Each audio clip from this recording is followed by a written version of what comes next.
அருட்பெரும் ஜோதி அருட்பெரும் ஜோதி தனிப்பெரும் கருணை அருட்பெரும் ஜோதி. பொழுது விடிந்ததின் உள்ளமின் கமலம் பூத்தது பொன்னொளி பொங்கியதெங்கும் தொழுது நிற்கின்றேன் செய்பணியெல்லாம் சொல்லுதல் வேண்டும் என் வல்ல சத்குருவே. முழுதுமான என் ஆகம வேத முறைகளெல்லாம் மொழிகின்ற முன்னவனே, எழுதுதல் அறிய சீர் அருட்பெரும் ஜோதி என் தந்தையே பள்ளி எழுந்தருளாயே. துர்குண மாயை போய் தொலைந்தது ஞானம் தோன்றிட பொன்னொழி தோற்றிய கதிர்தான் சிற்குண வரமிசை உதயம் செய்ததுமாம். சித்திகள் அடிப்பணி செய்திட சூழ்ந்த நற்குண சன்மார்க்க சங்கத்தாரெல்லாம் நன்னினர் தோத்திரம் பண்ணி நிற்கின்றார். எற்குண வலித்த என் அருட்பெரும் ஜோதி என்னம்மையே பள்ளி எழுந்தருளாயே. என்னம்மையே பள்ளி எழுந்தருளாயே. அருட்பெரும் ஜோதி அருட்பெரும் ஜோதி தனிப்பெரும் கருணை அருட்பெரும் ஜோதி. எல்லா உயிர்களும் இன்புற்று வாழ்க, வள்ளல் மலரடி வாழ்க வாழ்க. குரு வாழ்க, குருவே துணை. திருவருட்பிரகாச வள்ளல் பெருமானுடைய திவ்ய திருவடிகளே சரணம் சரணம். எல்லாம் செயல் கூடும் என்னானை அம்பலத்தே எல்லாம் வல்லான் தனையை ஏற்று. திருச்சிற்றம்பலம். அருட்பெரும் ஜோதி ஆண்டவருடைய கருணையாலும் திருவருட்பிரகாச வள்ளல் பெருமானாருடைய தயவாலும் ஒவ்வொரு சனிக்கிழமை தோறும் நாம் இந்த அற்புதமான அமுத காலத்தில் இந்த நிகழ்வை சீரும் சிறப்புமாக நடத்தி வருகிறோம். அதில் நம்முடைய உடல் மனம், இந்த உடல் உறுப்புகள் ஆரோக்கியமாக இயங்குவதை பற்றியும், அதே மாதிரி நம்முடைய மனம் செம்மையாக செயல்படுவதற்காகவும் இந்த நிகழ்ச்சி நடைபெறுகிறது. நிறைய பேருக்கு இதில் இன்னும் நிறைய ஐயம் தெளிதல் தேவைப்படுது. ஒரு 5 நிமிடம் நம்ம அதை பேசிட்டு நம்ம நிகழ்ச்சிகள் போகிறோம். இந்த நிகழ்ச்சியை நம்ம தொடர்ந்து இதில் கலந்துக்கிறதுனால நமக்கு என்ன பலன் கிடைக்கும் அப்படின்னா, முக்கியமாக நம்ம சன்மார்க்கத்தில் எல்லாருக்கும் பெருமான் சொன்ன ஒழுக்கத்தில் இந்திரிய ஒழுக்கம், கரண ஒழுக்கம், ஜீவ ஒழுக்கம், ஆன்ம ஒழுக்கம், இந்த 4 இதில் இந்த நிகழ்ச்சி அட்டன் பண்ணுறது மூலமாக உங்களுக்கு இந்திரிய ஒழுக்கம், கரண ஒழுக்கம் இது 2ம் கிடைப்பதற்கு இந்த நிகழ்ச்சி இதில் கலந்துக்கிறதுனால இது ஒரு அடிப்படை நிகழ்வாக உங்களுக்கு அமையும். முக்கியமாக இந்திரிய ஒழுக்கம் எதை சார்ந்து இருக்கு அப்படின்னா, நம்ம இந்திரியங்கள் எது? நம்மளுடைய புலன்களில் இப்போ காது, கண், மூக்கு, வாய் இது மாதிரி நம்ம பார்க்கணும். நம்ம என்னவோ ஆகணும் அப்படின்னா, இறைவன் அடைகிறதுக்கு அன்புருவமாக ஆகணும். அது இன்புருவமாக இருக்குது. அன்பு, கருணை, தயவு அந்த மாதிரி. அப்போ நம்மளுடைய அனுபவம் இந்த உடலில், மனசு இதை கொண்டு தான் நம்ம அந்த இடத்துக்கு போகணும். அன்புருவமாக ஆகணும். அந்த மாதிரி ஒரு நிலையை நம்ம அடையணும். ஆனால் அந்த உலகியலில் நம்ம இன்னும் இந்த உடல் அனுபவத்திலையும் மன அனுபவத்திலையுமே இருக்கோம். ஆனால் இதுதான் சாதனம். இதுதான் பக்குவப்படுத்தி இதை அந்த நிலைக்கு மாற்றணும். அப்ப நம்ம இந்திரியங்கள் அகத்துல நமக்குள்ளர உடல் அனுபவத்தை கடந்து மன அனுபவம், மன அனுபவத்தை கடந்து உயிர் அனுபவமா ஆகும் பொழுது நம்ம உயிரை நம்ம காண முடியும் நம்ம உடம்புக்குள்ள. ஏன்னா அதுதான் இந்த பிறப்பினுடைய நோக்கமே. ஆனாலும் நம்ம காலையில எழுந்ததிலிருந்து இரவு தூங்க போற வரைக்கும் நம்மளுடைய உடல் அனுபவத்துல ருசி விரும்புகிறோம், சுவையா இருக்குன்னு சொல்லிட்டு, கண்ணு காட்சி, காதுக்கு சத்தம், ஒலி, ஓசை, இந்த அனுபவத்திலே தான் நம்ம இருக்கிறோம். அப்ப இந்திரியங்கள் புறத்துல செயல்படுது. இது புறத்துல செயல்படும் போது நம்ம என்னெல்லாம் பார்க்குறோம், பேசுகிறோம், சாப்பிட்றோம், இந்த மாதிரி பல விஷயங்கள் நம்மளுடைய இந்திரியங்கள் மூலமாக நம்ம மூளையில் போய் பதிவாகுது. நம்ம மனம் அதை உணருது. ஆனால் இதுக்கு ஆதாரமாக இருக்கிறது உயிர். இந்த இந்திரியங்கள் புறத்தில் செயல்பட நற்செயல்களாக இருக்குதுன்னா நன்மையும், தீய செயல்களாக இருக்கும் பொழுது தீமையும். இந்த நற்செயல்களும் தீமையான செயல்களும் எங்கிருந்து வருது? ஏற்கனவே நம்மளுடைய இதுக்கு முன்னாடி நம்ம எடுத்த பிறவிகளுடைய பிறப்புல இது எல்லாமே ஒரு பதிவாக இருக்குது. எங்க ஆன்மாவில் பதிவாக இருக்குது. அதுதான் இப்போ நம்மளை வழி நடத்துது. இது தவிர அதனுடைய வழிநடத்தல் நம்மளை என்ன பண்ணுது? நம்மளை அறியாமலே திரும்ப திரும்ப திரும்ப அதை விரும்ப சொல்லுது. இது வேண்டாம் அப்படின்னு சொன்னால் திரும்பி நமக்கு அறிவு சொல்லுது, ஆனாலும் நம்ம அதை விரும்புகிறோம். அப்போ புறத்தில் இந்த உலகியல் இன்பங்களில் நாட்டம் கொள்ளும் பொழுது, அந்த செயல்பாடுகளை செயல்படும் பொழுது, இந்த இந்திரிய அனுபவத்தில் உடல் அனுபவத்திலே நம்ம நின்னுறோம். சாப்பிடணும், தூங்கணும், பொருள் ஈட்டணும். இந்த மனிதன் பயன்படுத்துறதுக்கு இந்த உலகத்தில் எத்தனை விதமான பொருள்கள் இருக்குது பாருங்க. இதெல்லாம் நம்ம துறக்கணும், இதெல்லாம் ஒதுக்கணும். இறைவனுடைய பார்வையில் இதெல்லாம் குப்பைகள். எப்படி நம்ம வீட்டில் சிறு குழந்தைங்களுக்கு 1 வயசு 2 வயசு 3 வயசுக்கு அந்தந்த வயசுக்கு ஏற்ற மாதிரி சில பொம்மைகளை வாங்கி கொடுப்போம் விளையாடுறதுக்கு. அது வச்சு விளையாடும்போது வீடு பூரா இறைஞ்சி கிடக்கும். நாம தான் அந்த குழந்தையுடைய சந்தோஷத்துக்காக இந்த பொருளெல்லாம் வாங்கி கொடுத்தோம். அது இந்த வீட்டில் வச்சு விளையாண்டுக்கிட்டு இருக்கு. அது விளையாண்டுட்டு இருக்கும்போது பார்த்திங்கன்னா அது ஒரு ஒழுங்கமைப்போடு இருக்காது. வீடு பூரா இறைஞ்சி கிடக்கும். போகும்போது வரும்போது தாய் தந்தையர்களுக்கு காலில் இடரும். அது அவங்களுக்கு ஒரு வெறுப்புணர்வை கொடுக்கும். அதை பார்த்துட்டு சனியனே அப்படின்னு கூட திட்டுற அம்மா அப்பாக்கள் இருக்காங்க. அந்த குழந்தை சந்தோஷத்துக்காக தான் அந்த பொருளெல்லாம் வாங்கி கொடுத்தாங்க. ஆனாலும் அந்த குழந்தைய அவங்க வைவாங்க, இப்படி இறைச்சி போட்டு வச்சிருக்கிறியே, குப்பையே கிடக்கு அப்படின்ட்டு.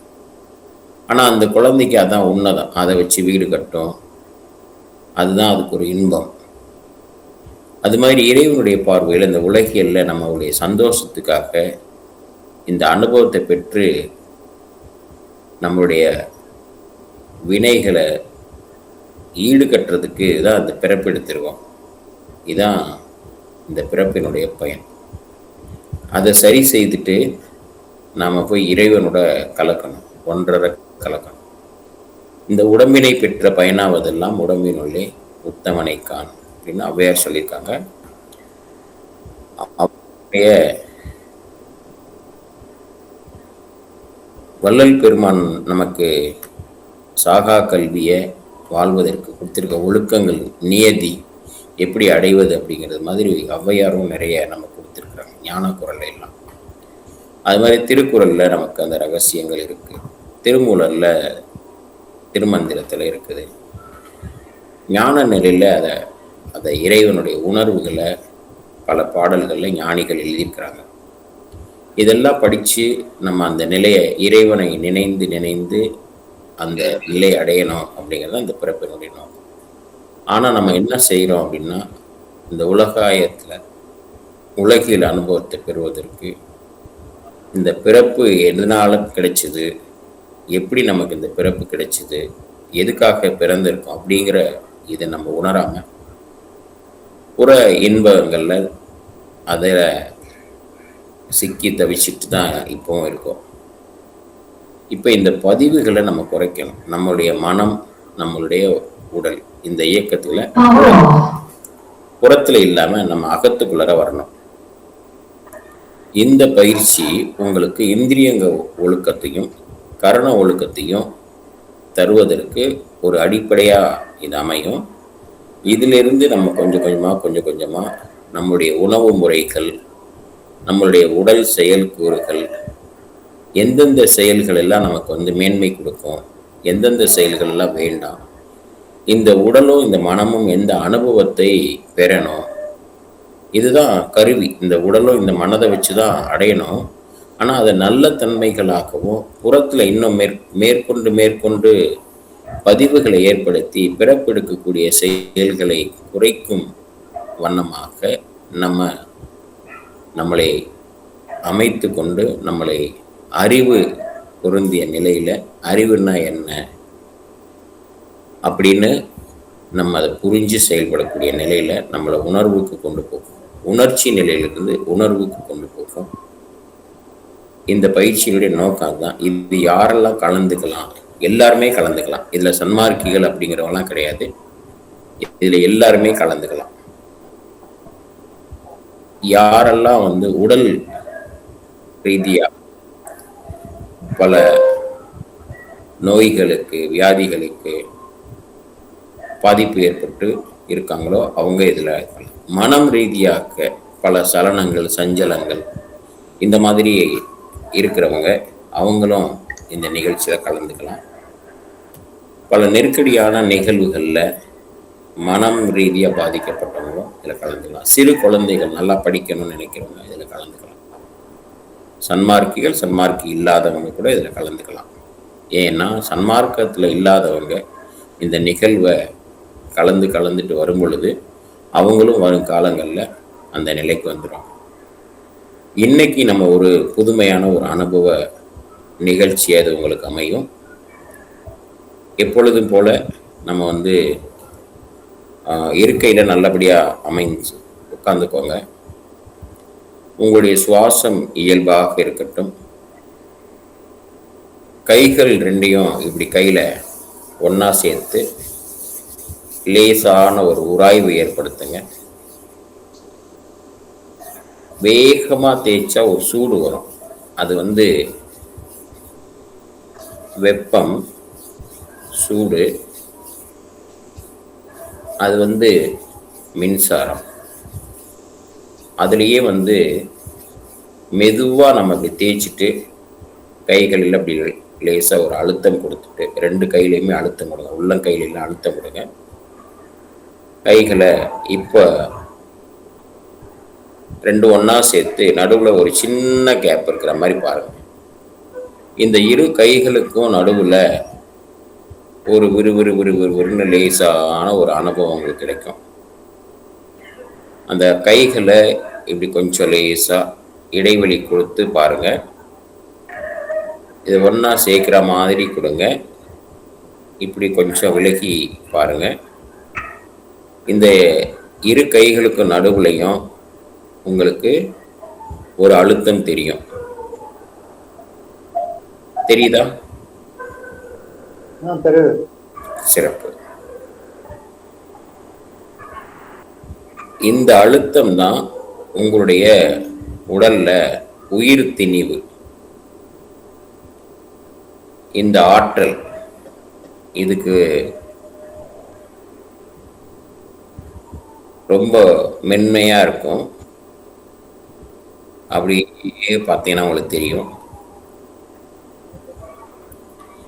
இந்த ஆற்றல் தான் இப்போ நம்ம உடம்புல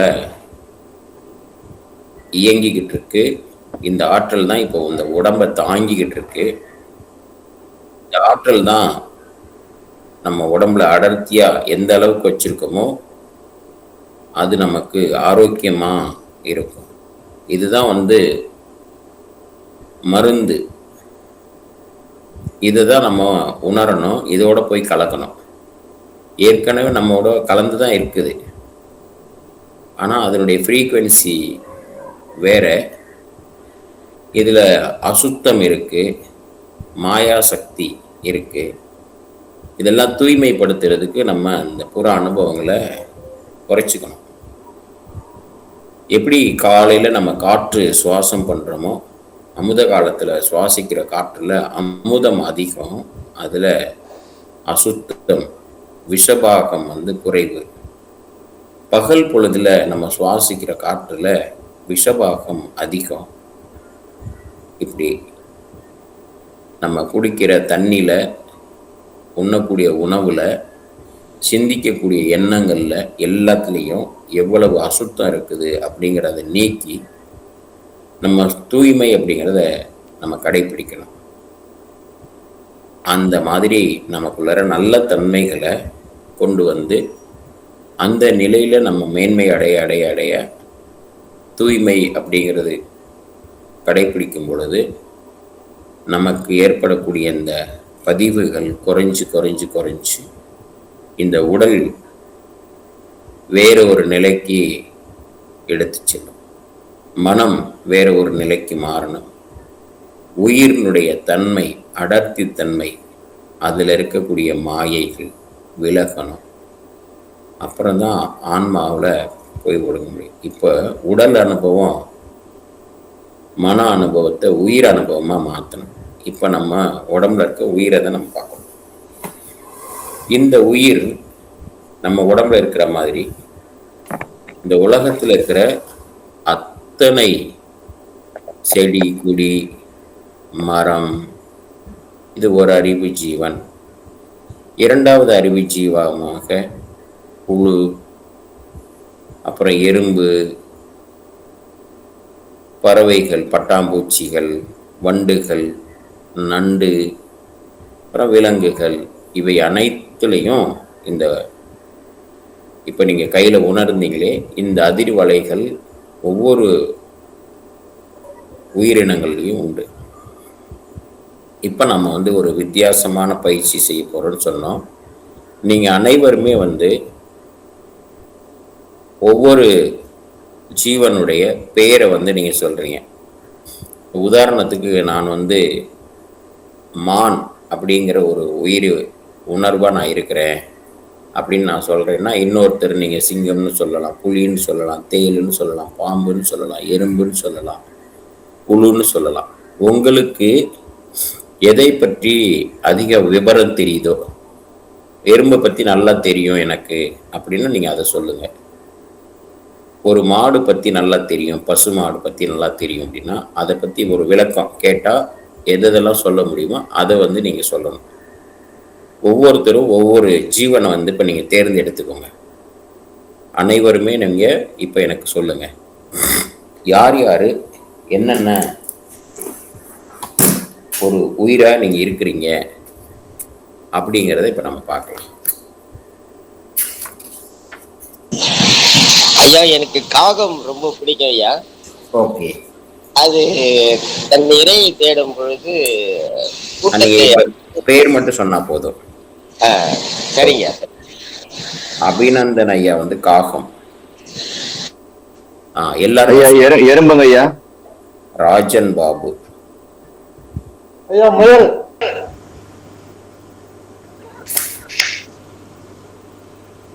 முயல் யார் சொன்னது? ஞானம். முயல்.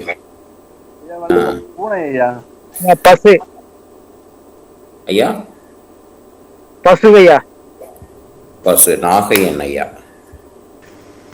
ஐயா எனக்கு நாய் ஐயா. ஸ்ரீனிவாசன் ஐயா. யானை ஐயா. பூனை. யானை ஐயா. கண்ணன் ஐயா யானை. பூனை. பூனை. பூனை. கண்ணை. பூனை. யானை, பூனை. சிறப்பு. எறும்பு. எறும்பு ஏற்கனவே சொல்லிட்டாங்க, வேற ஏதாவது சொல்லுங்க. பறவைங்க. என்ன பறவைன்னு சொல்லணும்? கழுகுங்க. கழுகு. கலரியா? கழுகுங்கய்யா. கழுகு. ஓகே. கழுகு. ஓகே. ஏன் நாய் சொல்லிட்டாங்களா? சொல்லிட்டாங்கய்யா.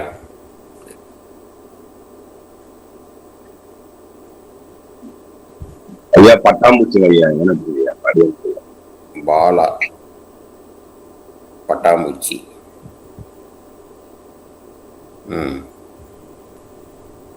கடகடா சொல்லுங்க. புறா. ஐயா பாம்புயா. ஞானோதயம் ஐயா வந்து புறா. பாம்பு யார் சொன்னது? ரவி ஆறுமுகம். ரவி ஆறுமுகம் ஐயா வந்து பாம்பு. பாம்பு என்ன பாம்புங்க? அப்படி சொல்றீங்களா? சரி, நீங்க நல்ல பாம்பு பத்தி நல்லா தெரிஞ்சுக்கோ, அதை பத்தி சொல்லணும். தெரிஞ்சது சொல்லுங்க. ரொம்ப சிறப்பா தெரியாது, தெரிஞ்சது சொல்றேன். என்ன பாம்பு பத்தி உங்களுக்கு தெரியும்? நீங்க நல்ல பாம்பை போட்டுக்கோங்க. நல்ல பாம்பு. ஓகே. ஓகே, வேற?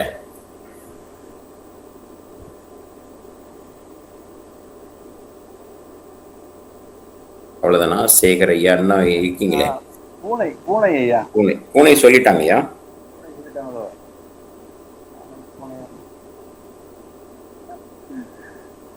மாடு சொல்லிட்டாங்க. பசு சொல்லிட்டாங்க. அதுவும் தான் தெரிஞ்சது. காளை மாடு சொல்லுங்க.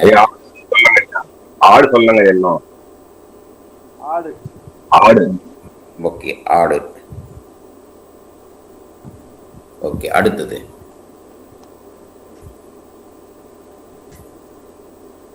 மயில். மயில். மாரிக்கணி ஐயாவா? ஆமாங்க. ஓகே, அடுத்தது இன்னும் 24 பேர் இருக்கீங்க.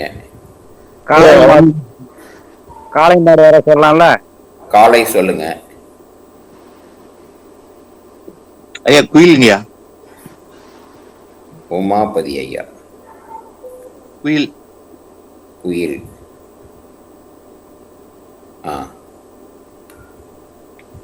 ஆந்தை. ஆந்தை. ஆந்தை யார் சொன்னது? கணேசன். கணேசன் ஐயா.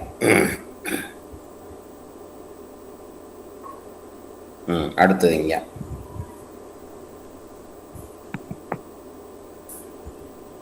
ஐயா நான் கவனிக்கல, என்னத்துக்கு இதெல்லாம் சொல்றீங்க? நீங்க சொல்லுங்க, இப்ப நான் சொல்றேன் உங்களுக்கு. யாருக்குமே தெரியாது, யாருமே என்ன கவனிக்கல. குதிரை. என்னன்னு அங்க போறதுக்கு கிளம்பின என்ன சிங்கப்பெருமாள் கோயிலுக்கு, அதனால. குதிரையா? குதிரை. ஓகே.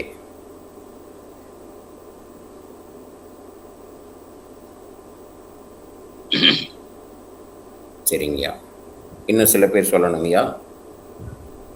சரி, பரவாயில்ல, நேரம் கருதி நம்ம பண்ணிக்கலாம். இப்போ வந்து நீங்க எல்லாரும் யார் யார் என்னென்ன சொன்னீங்களோ, இப்போ இதில் யாரெல்லாம் சொல்லலையோ நீங்கள் மனுஷங்களாகவே இருங்க. இதில் பேர் யார் கொடுக்கலையோ 16 பேர் சொல்லியிருக்கீங்க. 24 பேர், இன்னும் 8 பேர் வந்து இருக்கிறீங்க. இந்த 8 பேர் வந்து மனித நிலையிலே இருங்க. இப்போ என்னென்ன ஜீவன் நீங்கள் சொன்ன ஜீவனை, காகம்ங்கிறவங்க காகமாக அவங்களை கற்பனை பண்ணிக்கோங்க. எறும்பு சொன்னவங்க இப்போ நீங்கள் எறும்பாக இருக்கிறீங்க. முயல் சொன்னவங்க நீங்கள் முயலாக இருக்கிறீங்க. பசு சொன்னவங்க பசு. இப்படி யார் யார் என்னென்ன சொன்னீங்களோ அதை நினைவில் வச்சுக்கோங்க. இப்போ கண்களை மூடிக்கோங்க. உங்கள் கண்களை மூடிக்கிட்டு கைகள் ரெண்டையும் நம்ம ஏற்கனவே சொன்ன மாதிரி கையில் கோர்த்து இப்படி முத்திரை வச்சுக்கோங்க. உங்களுக்கு தெரிஞ்ச முத்திரை கூட நீங்கள் வச்சுக்கலாம். நீங்கள் இந்த முத்திரை தான் வைக்கணும்னு கிடையாது. சின் முத்திரை வச்சுக்கலாம், பிராண முத்திரை வச்சுக்கலாம், எந்த முத்திரை வேணாலும் வச்சுட்டு கண்களை மூடிட்டு இப்போ உங்களுடைய சுவாசத்தை இயல்பாக இருக்கிற மாதிரி பார்த்துக்கோங்க.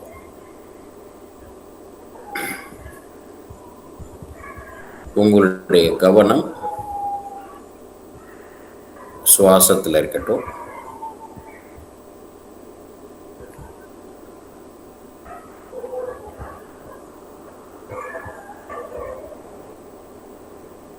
நம்ம உடம்புல இப்ப நீங்க இரு கைகளுக்கு இடையில இந்த அனுபவம் வந்து உங்களுக்கு இருக்கட்டும்.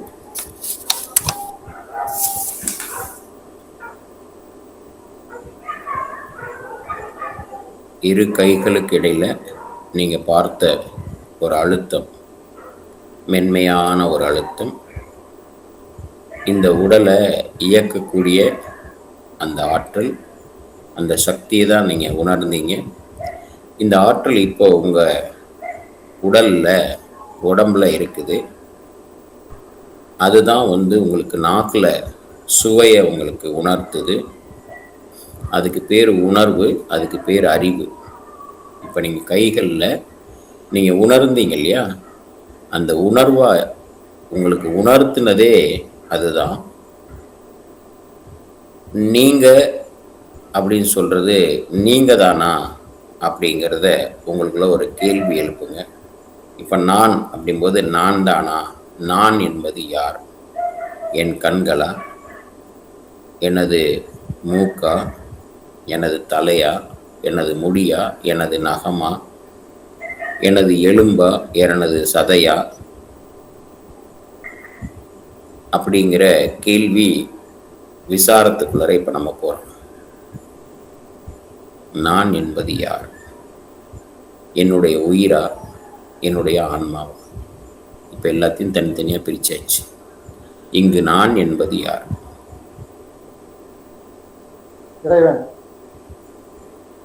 நீங்க கவனத்தில் வச்சுக்கோங்க. அப்படியே வந்து நான் சொல்லக்கூடிய விஷயங்களை மனதில் கற்பனைக்குவாங்க.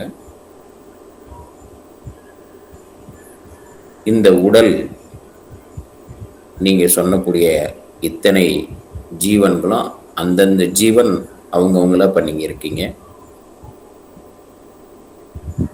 பேரு, இந்த ஜீவன் பேர் சொல்லாதவங்க மனிதர்களாக நீங்க இப்போ இருக்கிறீங்க.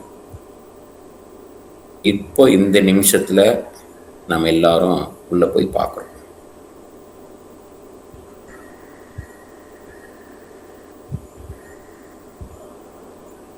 அவங்க நமக்குள்ளர ஒரு கேள்வி. இந்த ஆற்றல் தான் இந்த பிரபஞ்சம் முழுவதும் பேரு இயக்க மண்டலமாக இயங்கிக்கிட்டு இருக்கு. இந்த ஒரு ஆற்றல் இருளாகவும் ஒளியாகவும் இயங்கிக்கிட்டு இருக்கு. இந்த ஆற்றல் ஒரு அதிர்வு அலைகளாக இயங்கிக்கிட்டு இருக்கு. அது நம்ம உடம்புல ஜீவ அலைகள், ஜீவகாந்தம், பயோ மேக்னெட்டிக் ஃபோர்ஸ் இந்த மாதிரி இயங்கிக்கிட்டு இருக்கு. இந்த ஆற்றலை இப்போ நம்ம உணர்றோம். இந்த ஆற்றல் தான் கண் மூலமாக நம்மளை பார்க்குது, காது மூலமாக கேட்குது.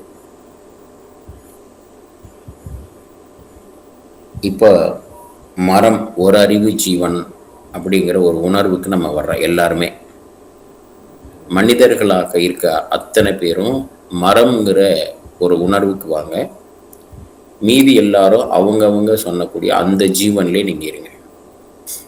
மரம்ங்கிறது தொடு உணர்வு, இது ஒரு அறிவு ஜீவன்.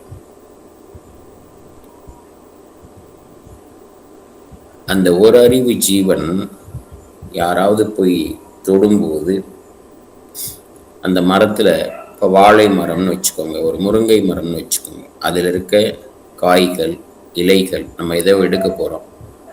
அதுக்கு கண் இருக்குமா? பார்க்க முடியுமா? முடியாது. காது இருக்குமா? கேட்குமா? கேட்காது. அதுக்கு என்ன தெரியும்? அதை போய் தொடும்போது அந்த நம்மளை தொடுறாங்கங்கிற அந்த உணர்வு மட்டும் இருக்கும். அது ஏதாவது செய்ய முடியுமா? செய்ய முடியாது. நம்ம போய் வெட்ட போகிறோம், அது ஏதாவது செய்ய முடியுமா? செய்ய முடியாது. அந்த மரம் உணருது ஒவ்வொரு நாளும் அவங்கவங்க ஈன்றெடுத்த பிள்ளைகளுக்கு உணவு கொடுக்குறாங்க, உடை கொடுக்குறாங்க. அதுக்கு கண் இருந்தால் பார்க்கும்ல, காது இருந்தால் கேட்கும்ல, நம்ம பேசுறதெல்லாம் கேட்கும். ஆனால் எதுவுமே இல்லை, ஒரு தொடு உணர்வு மட்டும் இருக்கு. அந்த ஒரு ஜீவன் என்னமா உணருது, அதை வெட்ட வரும்போது வெட்டும் பொழுது அதுக்கு ஒரு இறைவன் ஒரு அனுபவத்தை கொடுக்குறார். ஒரு அறிவு ஜீவனாக இருந்த அந்த உயிர் இன்னொரு நிலையில அது உணருது. இந்த மரத்துக்கு சுவை தெரியுமா? தெரியாது. இப்போ இந்த உயிர் மரம் வளர்ந்ததுக்கு காரணமா இருந்ததே நீர் தான். நம்ம என்ன சாப்பிட்றோம் அப்படின்னு கூட அதுக்கு எதுவுமே தெரியாது. சாக்கடையில் வச்சோம்னா சாக்கடை தண்ணியை தான் அது உறிஞ்சி எடுக்குது.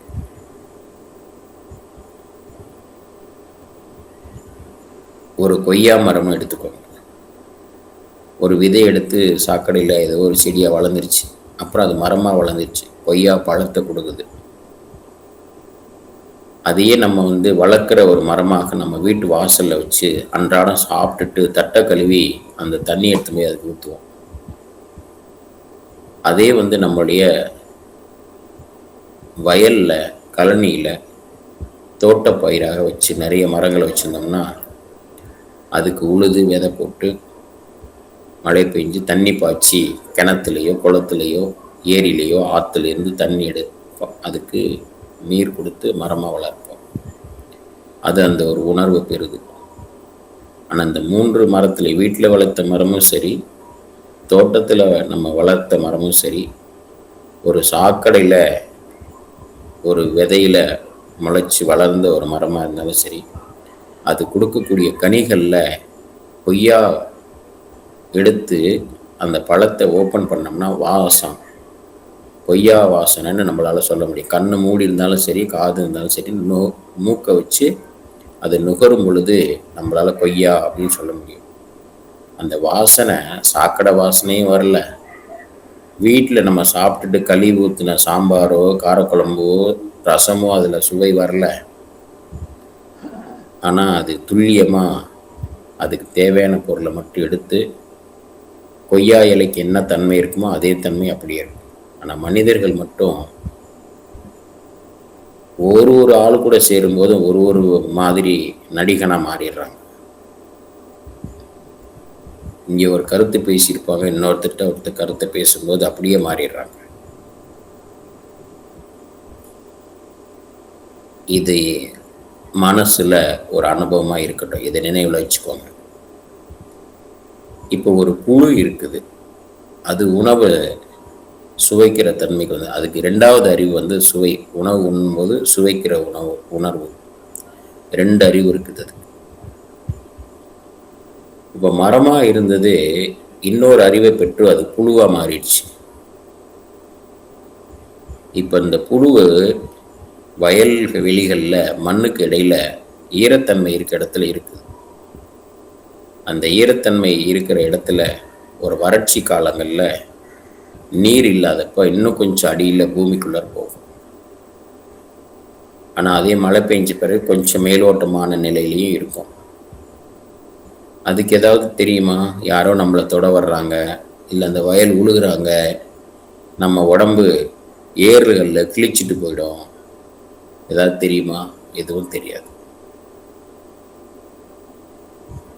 அது அந்த மாதிரி ஒரு அனுபவத்தை பெறுது. இப்போ எறும்பு இருக்குது, எறும்பாக இருக்கிறவங்க அதை உணருங்க. மனிதரால் கூட அதை உணர முடியும். அந்த கவனத்துக்கு வாங்க. கண்ணுக்கு தெரியாத அளவில் கூட சிறிய அளவில் ஒரு எறும்பு இருக்குது. அந்த உடம்புலையும் அதுக்கு ஒரு கால் இருக்குது. அது எவ்வளோ பெருசாக இருக்கும் பாருங்க. நமக்கு எறும்புனுடைய முழு சைஸே நம்மளால் கண்ணால் பார்க்க முடியல, அவ்வளோ சிறிதாக இருக்குது. அதுக்கும் ஒரு வாய் வச்சுருக்காங்க கடவுள், அதுக்கும் ஒரு கால் வச்சுருக்காங்க. அந்த காலுக்குள்ளர அது இயங்கிறதுக்கு, காலை நகர்த்தி வைக்கிறதுக்கு, நம்ம கையை நகர்த்துறதுக்குன்னா நம்மளுடைய நரம்பு வேலை செய்யணும். நரம்பு இல்லை அப்படின்னா கையை நகர்த்த முடியாது. நம்ம கைகள்லேயே ஒரு எலும்பு, ஒரு நரம்பு, ஒரு சதை பகுதி இதெல்லாம் இருக்கு. ஆனால் அந்த காலுக்கு அதனுடைய சதை பகுதி, அதுக்கு ஒரு, அதனுடைய இயக்கத்துக்கு ஒரு நரம்பு, இதெல்லாம் இருக்கு. அதுக்குள்ளர ஒரு ஆற்றல் போய் அதை இயக்கணும். இப்போ நீங்கள் நம்மக்குள்ளர கைகளில் உணர்ந்தீங்களே, அந்த ஆற்றல் தான் அதையும் அங்கே இயக்குது. ஆனால் அது நம்மளை கடிக்கும் பொழுது அதனுடைய பல்லு, அதை உணர்ந்து பாருங்க எவ்வளோ சிறுசாக இருக்குன்ட்டு. அந்த பல்லுல இவ்வளோ பெரிய ஜீவனாக இருக்கிற நம்ம, அதுலேருந்து ஒரு ட்ராப் ஏதோ ஒன்று நம்ம உடம்புல வந்துருச்சு. அது விஷத்தன்மை உள்ள திரவமா அல்லது அந்த பல்லு நம்ம உடம்புல பட்டதனுடைய தன்மையா என்னன்னே தெரியல. ஆனால் நமக்கு தடிச்சு போயிடுது. ஒரு அரை மணி நேரம், ஒரு மணி நேரம் அந்த இடத்த போட்டு தேய்ச்சிக்கிட்டே இருப்போம். இறைவன் அதுக்கு அப்படி ஒரு ஆற்றல் கொடுத்துருக்கான். இப்போ அந்த எறும்பு கடவுள் ஒரு உணர்வு கொடுத்துருக்கான். என்ன உணர்வு கொடுத்துருக்கான்னா, வரிசையாக போகணும். அது ஒரு ஜெல் கொடுத்துட்டே இருக்கும். அந்த வாசனையை வச்சு ஒன்று ஒன்று அதனுடைய நெட்வொர்க் தொடர்ந்து பின்பற்றி போகிறதுக்கு, அது உடம்புல இருந்து அதுக்கு ஒரு வாசனையை வெளிப்படுத்தி நம்மளுடைய இனம் இதுக்கு முன்னாடி ஒன்று போயிருக்குது அடையாளம் காணுவதற்கு வரிசையாக போகும். எல்லாம் சேர்ந்து அது உடம்பு சின்னதாக கண்ணில் பார்க்க முடியாத இருக்கும். ஆனால் அது ஒரு பொருளை உருட்டிக்கிட்டு வரும், அவ்வளோ பெருசாக இருக்கும். அது சர்க்கரையாக இருக்கட்டும் அல்லது அதுக்கு தேவையான ஒரு தின்பண்டமாக இருக்கட்டும், அது அவ்வளோ பெரிய ஒரு முயற்சி. இதுக்கு அடுத்ததாக அந்த எறும்பு பல பொருள்கள் எடுத்துகிட்டு போய் அதனுடைய இருப்பிடத்தில் சேர்த்து வைக்கும். சீதோஷ்ண நிலையை உணர்ந்து மழை வரப்போகிறது, இந்த இடத்துல நமக்கு பாதுகாப்பு இல்லை, இதெல்லாம் உணர்ந்து அது ஒரு பாதுகாப்பான இடத்துக்கு போய் இருக்குது. இதையெல்லாம் தாண்டி இந்த இயற்கை அதையெல்லாம் அழிச்சிட்டு போயிடுது. அந்த எறும்பு மாதிரி மனுஷங்களையும் பெரிய பெரிய வெள்ளங்கள், கேரளாவில் சமீபத்தில் வந்தது வெள்ளம் வந்தது, மலைப்பகுதிகளில் இருக்கிறவங்க நிலச்சரிவு ஏற்பட்டது, எல்லாரையும் ஒரு நொடி பொழுதில் அள்ளிட்டு போயிடுச்சு. இப்போ பல நாடுகளில் இதெல்லாம் நம்ம பார்க்குறோம். இந்த மாதிரி பெரிய பெரிய பிரளயங்களில் அந்தந்த உயிர்நிலைக்கு ஏற்ற மாதிரி அப்படியே மொத்தமாக அள்ளிட்டு போயிடும். பஞ்சபூதம், பெருசு பூதம்னா அந்த பஞ்சபூதம் தான் நம்ம உடம்புல ஒரு உணர்வாகவும் இருக்குது. ஆகாயம் கண்களாக இருக்குது, காற்று நம்ம நுகர்வு உறுப்பாக இருக்குது, உள்ளுறுப்பு நுரையீரல், பெருங்குடல், காற்று உறுப்பு. நம்ம சுவாசத்தை உணர்றோம். இந்த சுவாசத்தில் நமக்கு வாசனை தெரியுது, காற்று உறுப்புன்னா வாசனை தெரியுது. நீர் நாக்கில் சுவை நீர்கள், சுவை மட்டும் மூலமாக உருவாகலன்னா சுவை தெரியாது. அப்போ நீர் சுவைக்குது. அந்த நீர்லையும் அந்த ஆற்றல் தான் இருக்குது.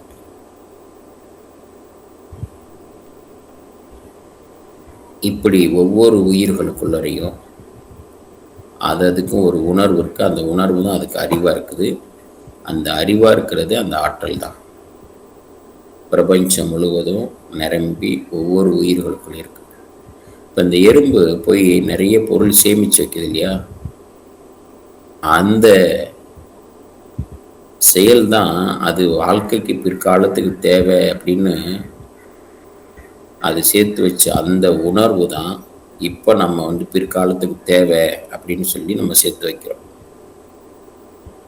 தேவைக்கு நம்ம சேர்த்து வச்சா பரவாயில்ல, ஆனால் அதுக்கு மேலே பேராசை,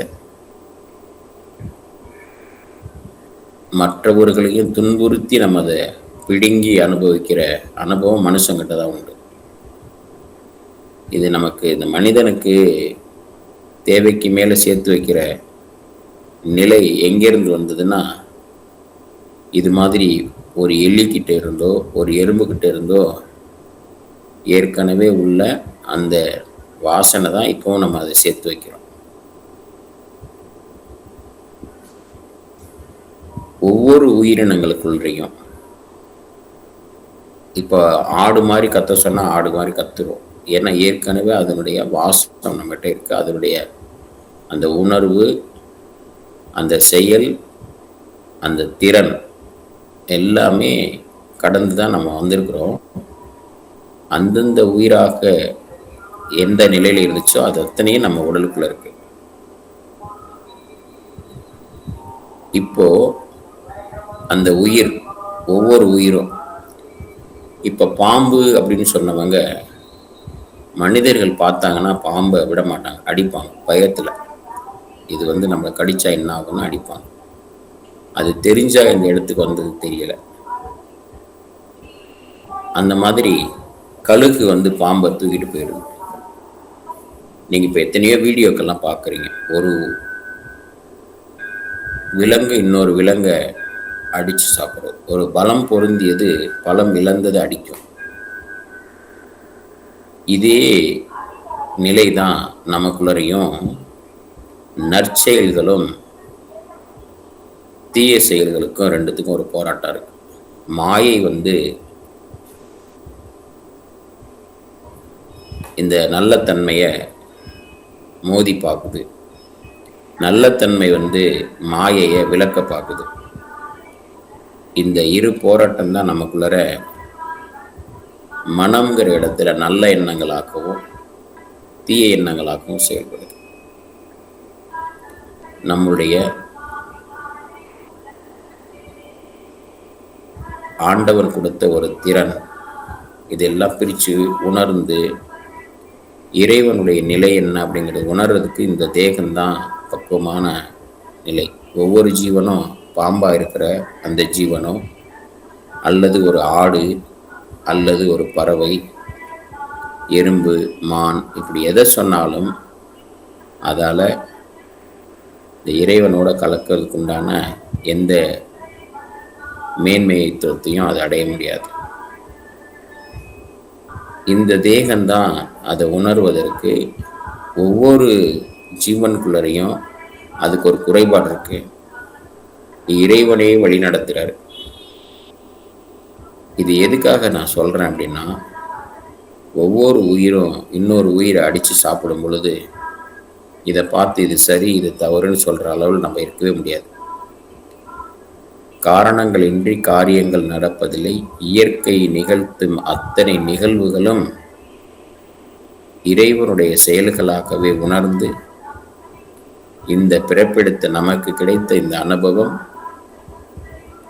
இந்த அனுபவமும் நமக்கு கிடைக்கும் பொழுது நாம் எப்படி உணர வேண்டும்? காரணங்களின்றி காரியங்கள் நடப்பதில்லை. உங்களுக்கு காலில் ஒரு அடிப்படுது, உடம்புல ஒரு வலி ஏற்படுது, இதுவும் ஒரு காரணத்தால் நடக்கும். உங்க தூக்கி வளர்த்த பேரனே ஏதோ ஒரு பொருளை தூக்கி வீசும்போது உங்க கை காலில் பட்டு அடி ஆயிடும். ஒரு அம்மா தன் மகளை வளர்த்தெடுத்து கல்யாணம் பண்ணி கொடுத்தாங்க. மக வீட்டுக்கு போயிருக்கும்போது அங்கெல்லாம் நல்ல விருந்து உபசாரம்லாம் பண்ணாங்க. திரும்ப வீட்டுக்கு அழைச்சிட்டு வர்றதுக்கு இவங்க மகள் வீட்டிலேருந்து இவங்க ஊருக்கு வர்றாங்க, ஒரு 10 கிலோமீட்டர். பேத்திக்கிட்ட வண்டியை கொடுத்து நீ கொண்டு போய் விட்டுட்டு வா அப்படின்னா. அந்த பொண்ணு ஓட்டிட்டு வருது. இந்த பின்னாடி இந்த அம்மா உட்கார்ந்துருந்தாங்க. 55 வயசு அந்த அம்மாவுக்கு. இவங்க ஓட்டிட்டு வரும்போது இவங்க ஒரு இடத்துல தவறி விழுகிறாங்க. பின்னாடி உட்கார்ந்துருந்தவங்க. பேத்தி வண்டி ஓட்டிகிட்டே போகுது. இவங்க கீழே விழுந்தது கூட தெரியல. போய் அந்த பொண்ணு ஓட்டிகிட்டே போயிடுச்சு. அந்த இடத்துல விழுந்த இடத்துல உயிர் போயிடுச்சு. இப்போ அந்த பொண்ணு என்ன சொல்லுவாங்க, பார்த்து ஓட்டிட்டு வரக்கூடாது, திட்டிருப்பாங்க. அங்கே என்ன நடந்ததுன்னா அவங்களுக்கு தெரியாது. ஆனால் நடந்தது அந்த பொண்ணு சொல்கிறது, எனக்கு அவங்க விழுந்ததே தெரியலை, காரணங்களின்றி காரியங்கள் நடப்பதில்லை.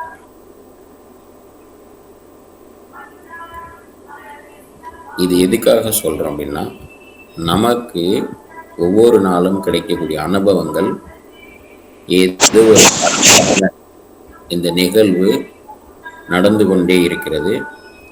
இதை ஒரு அனுபவமாக பெற்று அதை ஏற்றுக்கொண்டு அதை அனுபவித்து அதை ஈடு கட்டணும். ஏற்கனவே செய்த வினைகளுடைய அந்த செயல்கள் அதுதான் இப்போ நமக்கு விதியாக இருக்குது. அதை நீக்கிக் கொள்வதற்காக எடுத்த பிறப்பு தான் இது. நாம் அந்த வடிவத்தை விட்டுருங்க, அந்த உயிரா பாருங்க. அதான் பெருமான் சொல்றார். ஒவ்வொரு வடிவத்தையும் பாம்பு அப்படின்னா அந்த வடிவத்தை விட்டுருங்க, அதுக்குள்ள இருக்கிறத பாருங்க. ஒவ்வொரு மனிதரையும் பார்க்கும் பொழுது, இப்போ நான் இங்கே இருக்கிறவங்க ஒவ்வொருத்தரும் கூட நான் பழகும் பொழுது அவங்க பேர் சொன்னோன்னே அவங்களுடைய குணாதிசயம், அவங்க நடந்துக்கிற முறைகள் இதெல்லாம் நமக்கு அந்த நினைவுக்கு வரும். அதை நீக்கிக்கணும். அதுதான் விகற்பமாக மாறுது. இன்னைக்கு ஒவ்வொரு மனிதர்களையும் பக்கத்து வீட்டுக்காரங்க, எதிர்த்த வீட்டுக்காரங்க, நமக்கு அப்பா அம்மாவை வாய்த்தவங்க, கணவன் மனைவி உறவுகளில் வாய்த்தவங்க, பிள்ளைகளாக வாய்த்தவங்க, நண்பர்களாக பெற்றவங்க, நமக்கு அலுவலக பணிகளில் ஈடுபடும் பொழுது மேலாளராக, மேனேஜர் அல்லது கீழே வேலை செய்கிறவங்க, இப்படி ஏற்படும். இது அனைத்தும் இந்த உலகியல் அனுபவங்கள் நமக்கு அது நம்ம செய்த வினைகளுடைய அந்த தன்மைக்கு ஏற்ற மாதிரி இது அமைஞ்சிருக்கு. இந்த அமைப்பில் நமக்கு கிடைக்கக்கூடிய அனுபவங்களை பெற்று அதை அப்படியே ஏற்றுக்கொண்டு எதிர்வினை ஆற்றாமை அப்படிங்கிற கோட்பாட்டில் இருந்தீங்க அப்படின்னா நம்ம வினைகள் கழியும். இந்த மாதிரி பாகுபாடு பார்க்காம இருக்கிறது தான் பெருமான் நமக்கு ஜீவகாருண்யத்தை உணர்த்துறாங்க. ஒவ்வொரு ஜீவனும் அது அதனுடைய நிலையில் அதுக்கும் விதிக்கப்பட்ட நிலையில் அது செயல்படுது. எந்த ஜீவனுக்கும் எந்த உயிரினங்களுக்கும் எந்த ஒரு நிலையிலையும் மனதாலேயோ உடலாலேயோ நாம் எந்த ஒரு கெட்ட செயல்களையும் செய்யாமல் அதனுடைய நிலையில் அதை உணர்ந்து அதை அப்படியே நம்ம பார்க்க தெரியணும். இதுக்கு சிவசாமி ஐயான்னு என்னுடைய குருநாதர், அவங்க ஒரு வித பயிற்சி கொடுப்பாங்க. பணம்னா என்ன, வாழ்க்கைன்னா என்ன, உறவுகள்னால் என்ன, இப்படி பயிற்சி இருக்கும். அவங்க சொல்லி கொடுத்தாங்க, ஒரு நாள் நீங்கள் அன்பு அப்படின்னு கற்பனையில் அன்றைக்கு முழுதும் நீங்கள் அன்பாக இருக்கணும். யார் எது சொன்னாலும் நீங்கள் கோபப்படக்கூடாது. அன்புங்கிற நிலையில் நீங்கள் அந்த கேரக்டராக அப்படியே இருக்கணும். ஒரு நாள் நீங்கள் பிச்சைக்காரனாக இருக்கணும், ஒரு நாள் நீங்கள் பணக்காரனாக இருக்கணும், ஒரு நாள் கருணையாளனாக இருக்கணும். இப்படிலாம் இருந்து பாருங்க. நான் அது மாதிரி பணக்காரனாக இருக்கணுன்ற போது அன்னைக்கு நிறைய பொருள் சேர்க்கணுங்கிற எண்ணம் வந்துருச்சு. அதை முதல் நான் இப்போ எடுத்துக்கிட்ட அந்த கேரக்டர் அதுதான். அப்புறம் கருணையாளனாக இருக்கணும்னு சொல்லும்போது அடுத்த நாள் ஒரு வாரத்தில் 15 நாளில் வடலூர் போக வேண்டியது. கையில் நிறைய காசெல்லாம் எடுத்துகிட்டு போகிறேன், அள்ளி அள்ளி கொடுக்குறேன். ஆனால் பணக்காரனாக இருந்தபோது அந்த சிந்தனை திருப்பி அடுத்த நாள் வருது. இவர் நல்லா தானே இருக்கிறாரு, இவருக்கு 1 ரூபா கொடுத்தா என்ன, கையிலையும் அள்ளி கொடுக்கணும். கொடுக்கணும்னு முடிவு பண்ணியாச்சுன்னா கருணையாளனா கொடுக்கறதுக்கு அளவற்ற அருளாளன், கொடுக்குறவங்க அருளாளன். பகவல்ல நமக்கு அருளே நம் இனம், அருளே நம் செயல், அருளே நம் அறிவு. அப்படி யார் இருக்கிறாங்களோ அவங்க கிட்ட தான் முதல்ல அன்பு இருந்தால் தான் அருளாளனா மாற முடியும். அருளாளனா இருந்தால் தான் கருணை மழை பொழிய முடியும்.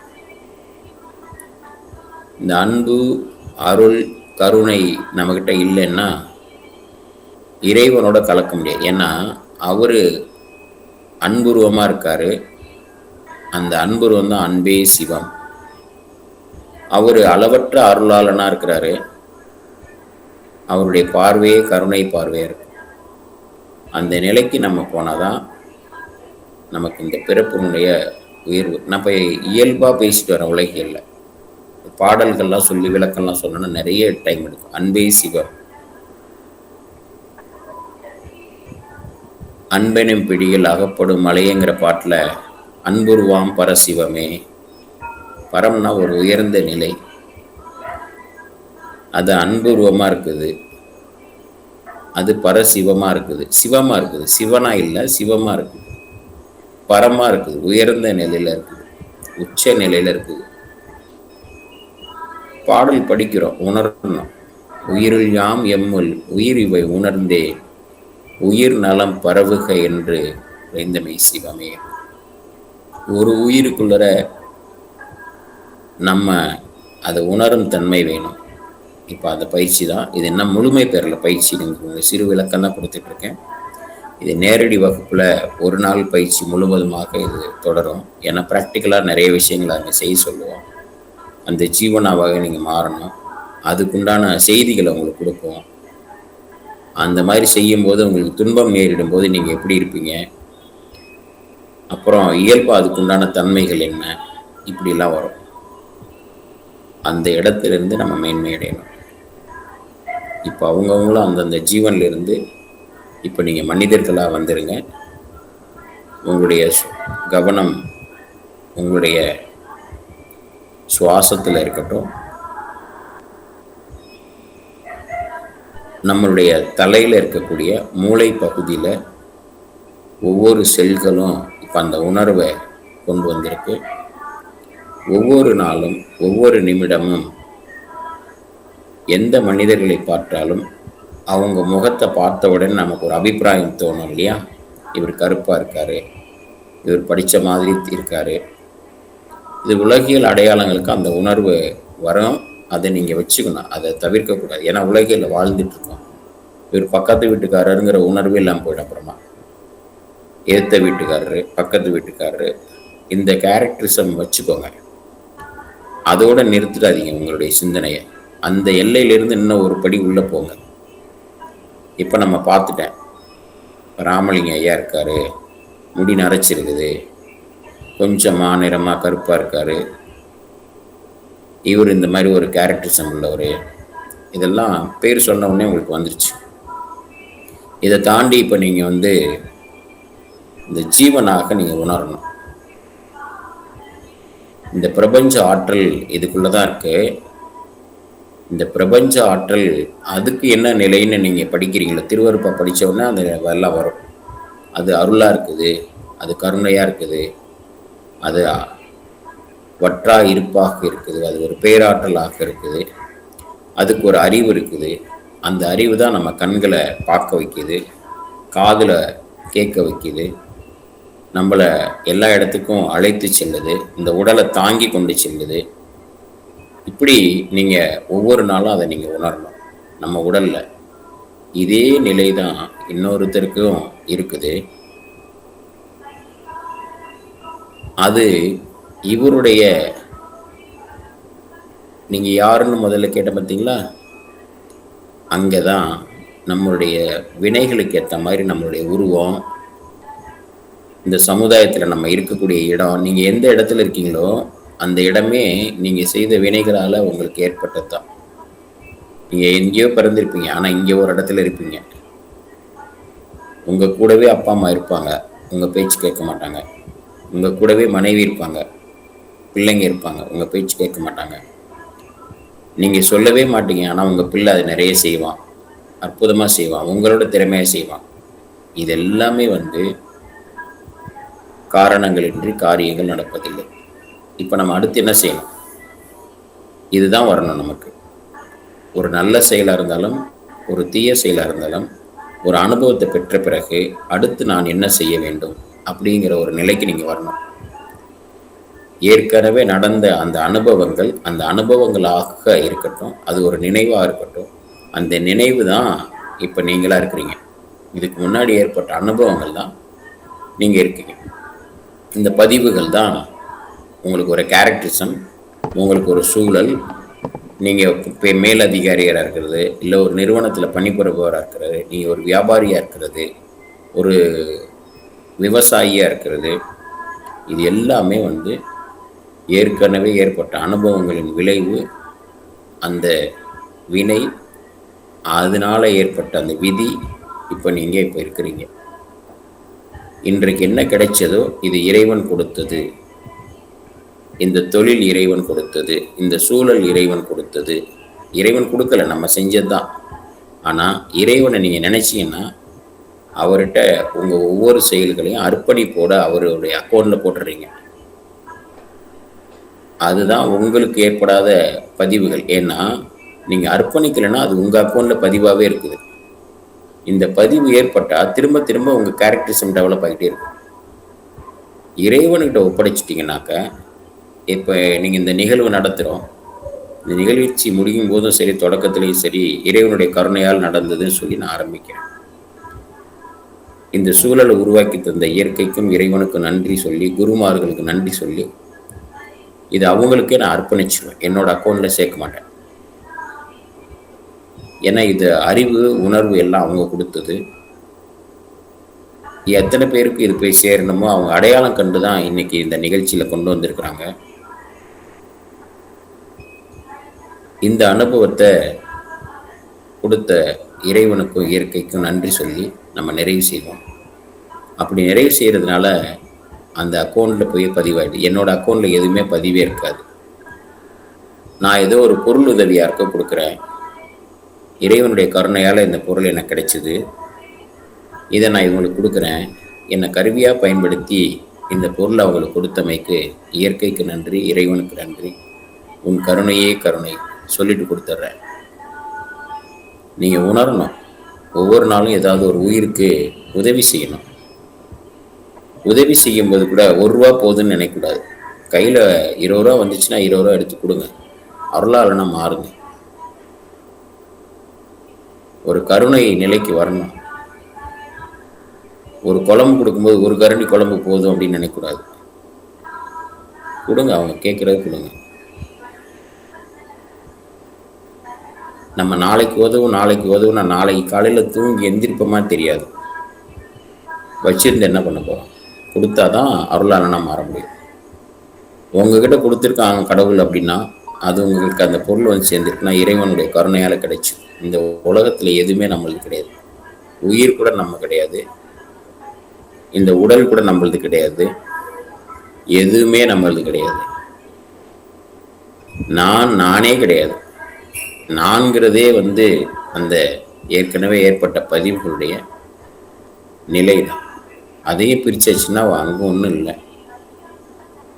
இந்த பிறப்பினுடைய நோக்கம் பூஜ்ஜியமாகிறது. பூஜ்ஜியத்துக்கு யார் கொண்டு போகிறீங்களோ அப்போ இருக்கிறது எல்லாத்தையும் விடணும். ஒன்றை மட்டும்தான் பிடிக்கணும், பூஜ்ஜியத்தை மட்டும் பிடிக்கணும். பூஜ்ஜியம் தான் அந்த உலகம் முழுவதும் இருக்குது. அகாரம் ஆ போடும்போது முதல்ல நீங்கள் ஒரு வட்டத்தை சுழிக்கிறீங்க, அது பூஜ்ஜியம். உகாரம் ஊ போடும்போது ஒரு வட்டத்தை சுழிக்கிங்க, பூஜ்ஜியம்.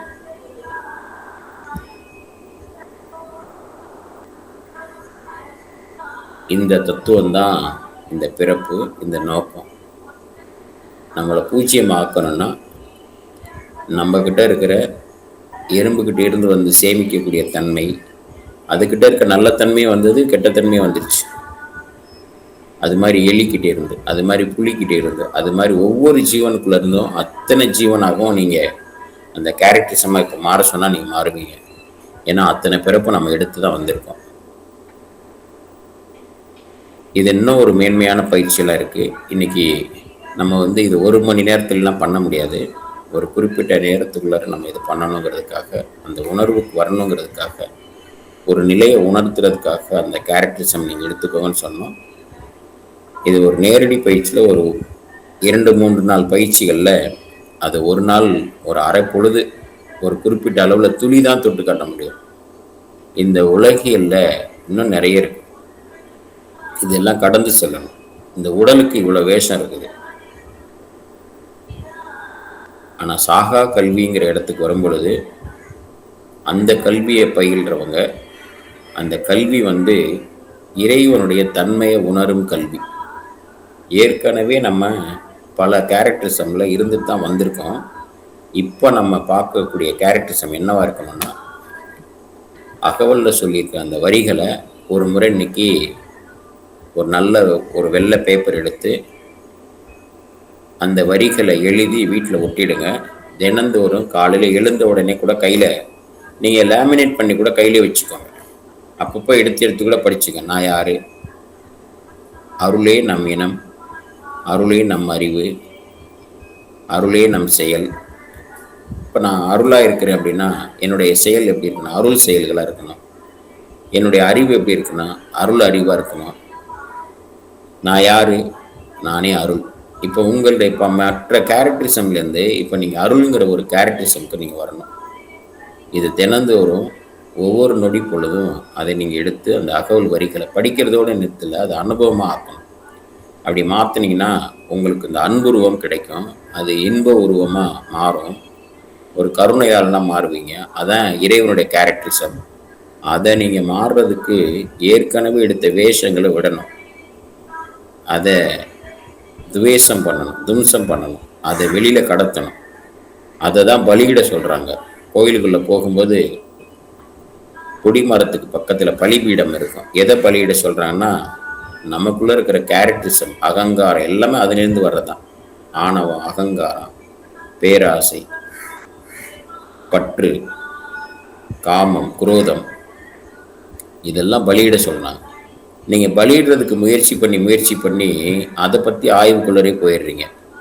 அதை விட்டுருங்க. அருளை பற்றி நினைங்க. அருளோட கேரக்டரிசம் என்னங்கிறத புரிஞ்சுக்கோங்க. அருளோட பழகுங்க. அதோட நினைவு கொள்ளுங்க. இந்த நிலைக்கு நீங்கள் வரும் பொழுது ஒரு பாட்டிலில் கெட்ட தண்ணி இருக்குது. நல்ல தண்ணியை ஊற்ற கெட்ட தண்ணி தானே போயிடும். நீங்கள் கெட்ட தண்ணியை வச்சு இன்னொரு தண்ணியை எடுக்கணும்னா முயற்சி பண்ண தேவையில்லை. கெட்ட தண்ணியை வெளியாக்குறதுக்கு இன்னொரு கருவியை கண்டுபிடிச்சிட்டு இருக்காதீங்க. இப்படி செய்யலாமா, அப்படி செய்யலாமா, அதெல்லாம் தேவையில்லை. ஒரே ஒரு சிறப்பான இறைவனுடைய நிலை அறிந்து அம்மையமாதல், இந்த ஒரு வார்த்தையை பிடிச்சுக்கோங்க. இறைவனுடைய நிலை அறியணும் அப்படின்னா அருளை பற்றி பேசுங்க. அருள் செயல்களை, உங்கள் செயல்களை மாற்றுங்க. அருள் குணமாக்க உங்களுடைய குணங்களை மாற்றுங்க. நீங்கள் உண்ணக்கூடிய உணவு அருளாக இருக்குது. அதில் இருக்கிற அருள் செயல் என்ன அப்படிங்கிறது இந்த இயற்கையினுடைய அருளை பற்றி உணருங்க. இதையெல்லாம் நீங்கள் கொண்டு வரும் பொழுது இது தானே மாறும். நீங்கள் எதையுமே மாற்ற தேவையில்லை. இந்த உலகில் நடக்கக்கூடிய அரசியலாக இருக்கட்டும், வணிகமாக இருக்கட்டும், பேரழிவுகளாக இருக்கட்டும், எது நடந்தாலும் அதுக்கு ஒரு கருத்து சொல்கிறது நிறுத்துங்க. அது உங்கள் சொத்தாக மாறிடும். அதில் ஒரு பதிவு உங்களுக்கு வந்துடும். அது உங்களுக்கு வினை செயல்களாக மாறும். மேற்கொண்டு உங்களுடைய உயிருக்கு வண்ணம் பூசி வண்ணத்தை அழிக்கக்கூடிய செயல்களாக உங்களுடைய முயற்சிகள் விரயமாகும். நமக்கு நேர காலம் இல்லை. திரும்ப திரும்ப திரும்ப திரும்ப ஒரு வீடை கட்டிட்டு இடிச்சிட்டு திரும்ப வீடு கட்டுறது, இடிக்கிறது, வீடு கட்டுறது, அப்படி தேவையில்லை. அருளை பற்றி நினைங்க, இறையனை பற்றி நினைங்க, இயற்கையினுடைய குணங்களை பற்றி தெரிஞ்சுக்கோங்க. இறைவனுடைய கேரக்டரிசம் என்னங்கிறது புரியுது. ஒரு மனுஷங்கிட்ட பழகும்போது அதோட கேரக்டரிசம் தெரியுது. ஒரு புலி எப்படி இருக்குங்கிற கேரக்டரிசம் உங்களுக்கு புரியுது. ஒரு பாம்புன்னா அது எப்படி இருக்குங்கிறது உங்களுக்கு புரியுது. இறைவனுடைய கேரக்டரிசம் என்னங்கிறத திருவருட்பா அகவல் படிக்கும்போது அதை கொண்டு வாங்க. அதுவாகவே நீங்கள் மாறுங்க. அதுவாகவே மாறுங்க. அது மாதிரி இறைவனுடைய நிலையிலேருந்து அம்மையமாதல்னா, அம்மையமாதல்னா எங்கேயோ இருக்குன்னு நினைக்காங்க. டெல்லிக்கு அந்த பக்கம், இல்லை சைனாவுக்கு அந்த பக்கம், இல்லை அமெரிக்காவுக்கு அந்த பக்கம் இருக்குது. அது எப்போ போய் அடைய போகிறதுனா அது எங்கேயோ இல்லை, இப்போவே இருக்குது. இந்த நொடி பொழுதுலே இருக்குது, உங்களுக்குள்ளே இருக்குது, உங்கள் கூடவே இருக்குது. இந்த நொடி பொழுது, இந்த நிமிஷத்தில் அப்போவே இருக்குது. அதை அப்போவே கையில் பிடிச்சி அப்போவே செஞ்சிடணும். அதுக்கு ஒரு நேரங்காலம் தள்ளி போடுறதெல்லாம் இருக்கக்கூடாது. அது எப்போ மாறுறது, எப்போ அது நினைவு வர்றது, எங்கேயோ இருக்குங்கிற மாதிரிலாம் சொல்லுவாங்க. எங்கேயும் கிடையாது, இங்கே இருக்கு, உங்களுக்குள்ளே இருக்குது. அந்த ஒரு நொடி பொழுதுல செயல்படலாம். இந்த அனுபவத்தை கொண்டு வாங்க. அன்புருவமாக இருக்குங்கிறத நினைங்க. ஜீவன் வேறு இல்லை, சிவம் வேறு இல்லை. உங்களுக்கு இருக்கிற ஜீவமே சிவமாக நீங்கள் மாற்றணும். ஜீவனாக இருக்கும்போது செயல்பட்டுக்கிட்டே இருக்குது, சிவமாக இருக்கும்போது அந்த ஆற்றலாகவே மாறிடுது. அதுக்கு உடல் கிடையாது, அதுக்கு மனம் அப்படிங்கிறதெல்லாம் கடந்த நிலையில் இருக்குது. அது அன்புருவமாக இருக்குது, அது சிவமாக இருக்குது.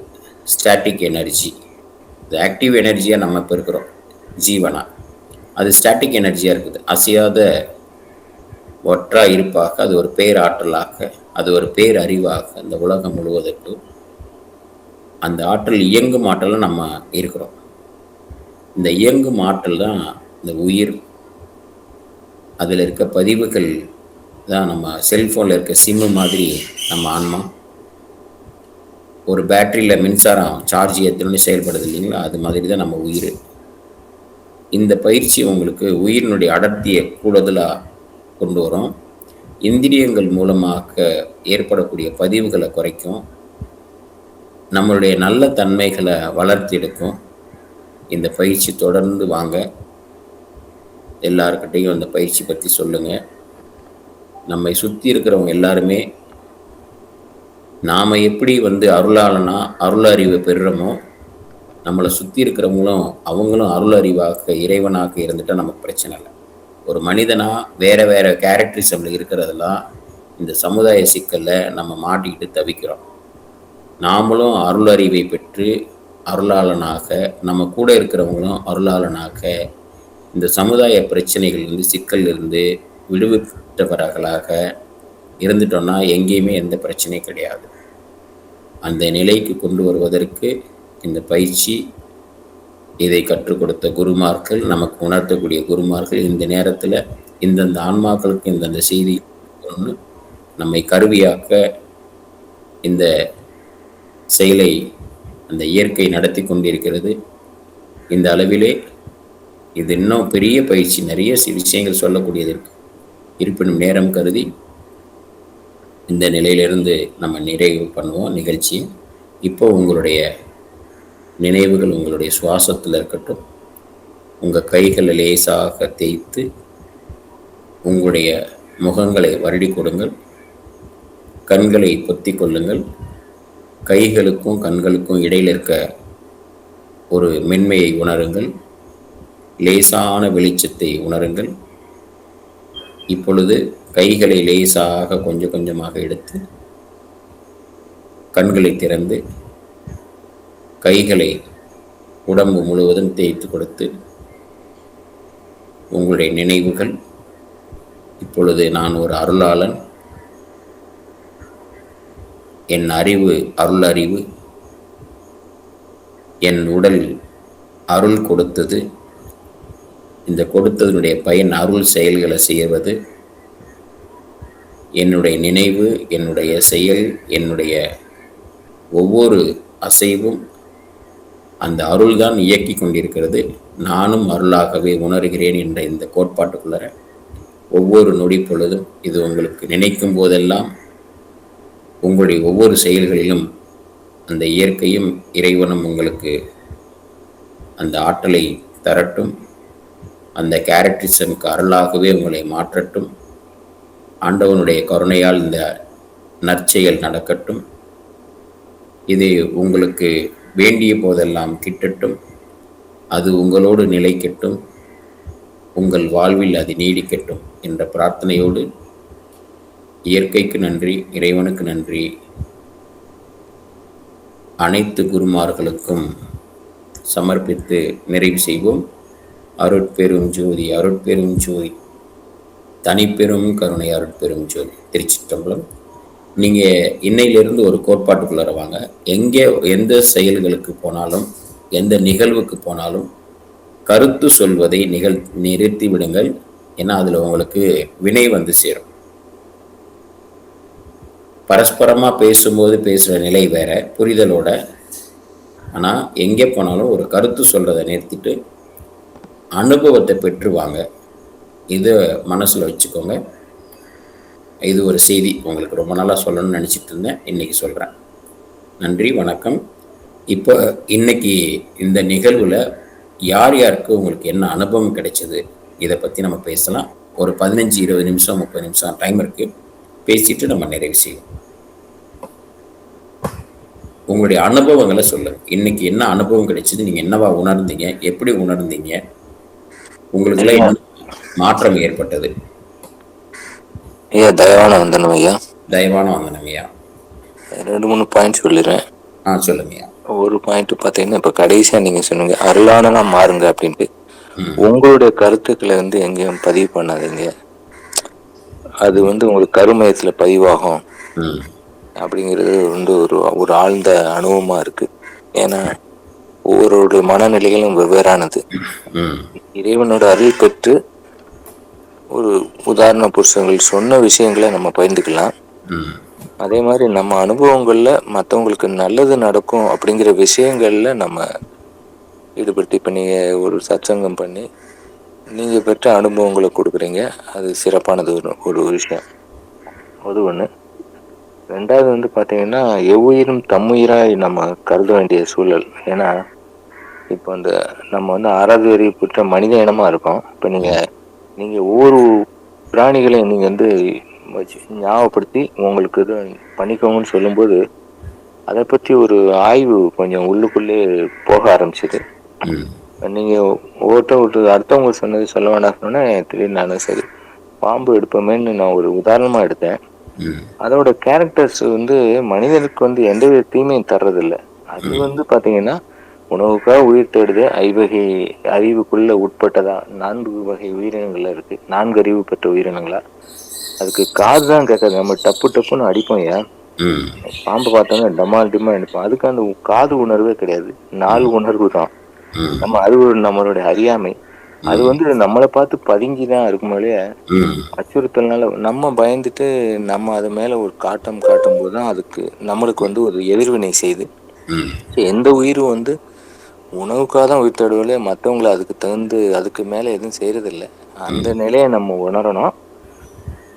அப்படி உணரும் போது நம்ம எவ்வுயிருக்கு பகை இல்லாத உணர்வு இருக்கும்போது நம்ம அல்லான்லாம் மாற முடியும். அது ஒரு விஷயம். 3வது உணர்வு என்ன அப்படின்னு பார்த்தீங்கன்னா, நீங்கள் எப்பயுமே பார்த்தீங்கன்னா ஜீவகாரண்யம்ங்கிற ஒரு உணர்வோடு நீங்கள் சொன்னீங்க. அது தயவு குணம் நம்ம பெருக நம்மளுக்கு அந்த ஒழுக்க குணங்கள் சீரடையும். நம்மளுக்கு இருக்கிற மற்ற இந்த பொறாமை, காமம், அந்த மற்ற ஆசை உணர்வுகள் எல்லாம் குறைய நம்ம அல்லானாக மாற முடியும். அப்போ அந்த தயவை நம்ம இன்க்ரீஸ் பண்ணணும். அதுக்கான வழிமுறைகள்ல நம்ம மனம் அதை நோக்கி பயணம் செய்யணும். அப்படி செய்யும்போது நம்மளுக்கு மேன்மைப்படுவோங்கிறது ஐயா. நன்றிகள் ஐயா. நன்றிங்க. அருட்பெருஞ்சோதி தயவுங்கய்யா. இந்த அனுபவம் உங்களுக்கு இன்னும் அடுத்த நிலைக்கு கொண்டு செல்லும். இயற்கை உங்களுக்கு உதவி செல்லுங்கய்யா. அடுத்ததாக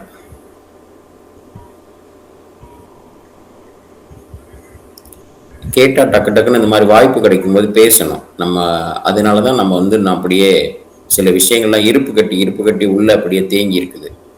இந்த ஐயா சீனிவாசன் ஐயா பேசுங்க. தெய்வியா தயவுங்கய்யா. என்னுடைய வகுப்பு ரொம்ப சிறப்பாக இருந்ததுயா. ஆனால் இப்போ கடைசியாக சொன்னீங்க கருத்தை சொல்லக்கூடாது, நீங்கள் அனுபவத்தை தான் பெற்றுக்கணும்னு ரொம்ப அற்புதமாக சொன்னீங்க. ஆனால் கருத்து தான் இப்போ சொல்கிறேன். அதுவே அனுபவம், அதாவது நம்முடைய அனுபவம் தான் கருத்தாக வெளிப்படுது. இது ஒரு புரிதலா இருந்தா பரவாயில்ல. நன்றியா. அதாவது நீங்கள் அற்புதமாக இவ்வளோ நாள் கிளாஸ் எடுப்பீங்க, அது உடல் சார்ந்தது, நம்ம உடலை உள்ள நோக்கி போது ரொம்ப அற்புதமாக இருந்தது. ஆனால் இது மென்மேலும் இன்னும் டீப்பாக போகணுன்ற ஆர்வம் எனக்கு ரொம்பவே இருந்ததுயா. இன்னைக்கு அற்புதமாக அதுக்கு அடுத்த நிலையா மற்ற உயிரை, அதாவது வரைக்கும் நம்ம உயிரை பார்த்துட்டு இருந்தோம், இப்போ மற்ற உயிர்கள், அதாவது மற்றவர்களும் நம்ம உயிர் பார்க்கணுன்றது அடுத்த நிலைக்கு நீங்கள் கொண்டு போகிறது ரொம்ப சிறப்பு. அதில் ஒரு வார்த்தை சொன்னீங்க, நம்ம ஜோதிகுரு சாமியோட, அதுவும் தான் காரணமின்றி காரியம் இல்லைன்னு ரொம்ப அற்புதமாக சொன்னீங்க. காரணம் இல்லாமல் எதுவுமே நடக்கிறது இல்லை, அப்போது எல்லாமே இறைவனுடைய செயல் தான் நம்மன்றதை ரொம்ப அற்புதமாக எடுத்து கொடுத்தீங்க. மனசில் ரொம்ப அற்புதமாக தாங்குச்சு. அதே மாதிரி அந்த உயிராகவே நம்ம மாறினா அதனுடைய இயல்பு என்ன இருக்கும், அப்போது நம்மளை அந்த உயிரோடு இருந்து அந்த நிலையில் போய் பார்க்கும்போது தான், இப்போ ஒரு எறும்புக்கே நீங்கள் சொன்னது ரொம்ப அற்புதமாக, அந்த கண் காலெல்லாம் சொன்னீங்க. இவ்வளோ நாள் ஒரு எறும்புன்னு ஒரு உருவத்தை தான் பார்த்தோமே தவிர அதுக்கு ஒரு கண் இருக்குது, அதுக்கு ஒரு சுவைக்கு இருக்குது, அது நீங்கள் கடிச்சா அந்த வீங்கும் அப்படின்னீங்களே, அப்போ அதனுடைய இம்பேக்ட் இப்போ தான் எனக்கு புரிய வருது. உண்மையாக ஒரு எறும்பு ஒரு இதுன்னு நினைப்போமே தவிர நம்ம உடிச்சு நம்மளுக்கு துன்பத்தை கொடுக்குற அளவுக்கு அதுக்கு வலிமை இருக்குன்றத சின்ன எறும்புக்கும் இறைவன் படைச்சிருக்கான்னு நீங்கள் சொல்லும்போது, அப்போது எல்லா உயிருக்கும் ஒரு தனித்தன்மை இருக்குது அப்படின்றத ரொம்ப அற்புதமாக சொன்னீங்க. இன்னைக்கு என்னமோ தெரியல, இன்னைக்கு கிளாஸு ரொம்ப ரொம்ப அற்புதையா. இது இவ்வளோ நாள் இருந்தது குறையில்லை, ரொம்ப சிறப்பாக இருந்தது. இது அடுத்த நிலையாக பார்க்குறையா. அதுவும் இல்லாமல் நீங்கள் அன்பு, அருள், அதை பற்றிலாம் அந்த அகவல் வார்த்தைங்களாக சொன்னீங்க. ரொம்ப அது ஞானத்துக்கான தெளிவாக இதை நான் பார்க்குறேன். இதே தொடர்ந்து நீங்கள் இந்த மாதிரி இதில் போகும்போது, இதுதான் நான் அதாவது விகற்பமாக நினைக்க வேண்டாம், நீங்கள் கிளாஸ் எடுக்கும்போது கூட ஐயா இது நல்லா எடுக்கிறாரு, உடல் சார்ந்து எடுக்கிறாரு, நீங்கள் அருள் சார்ந்து இன்னும் கொஞ்சம் சிறப்பாக பண்ணணுன்ற எண்ணம் எனக்கு ரொம்ப நாளாக இருந்தது. அது இன்றைக்கி ரொம்ப காரியப்பட்டதாகவே இருக்குது. அதுவும் ஊலாம் அதில் பூஜ்ஜியம் இருக்குன்றது எனக்கு புது தகவல். அதாவது எல்லாமே பூஜ்ஜியத்தில் தான் இருக்குது, அது ஜீரோலேருந்து தான் எல்லாமே தொடங்குதுன்றதை ரொம்ப அற்புதமாக சொன்னீங்கயா. நன்றியா நன்றியா. தயவியா அற்புதஞ்சோதியா. ஆண்டவனுடைய கருணை. அருட்பெருஞ்சோதி. வணக்கம் ஐயா. வணக்கம் வணக்கம் ஐயா. ராஜன் பாபு ஐயா. ஐயா வணக்கம் ஐயா. இந்த எறும்பு பத்தி சொன்னீங்க.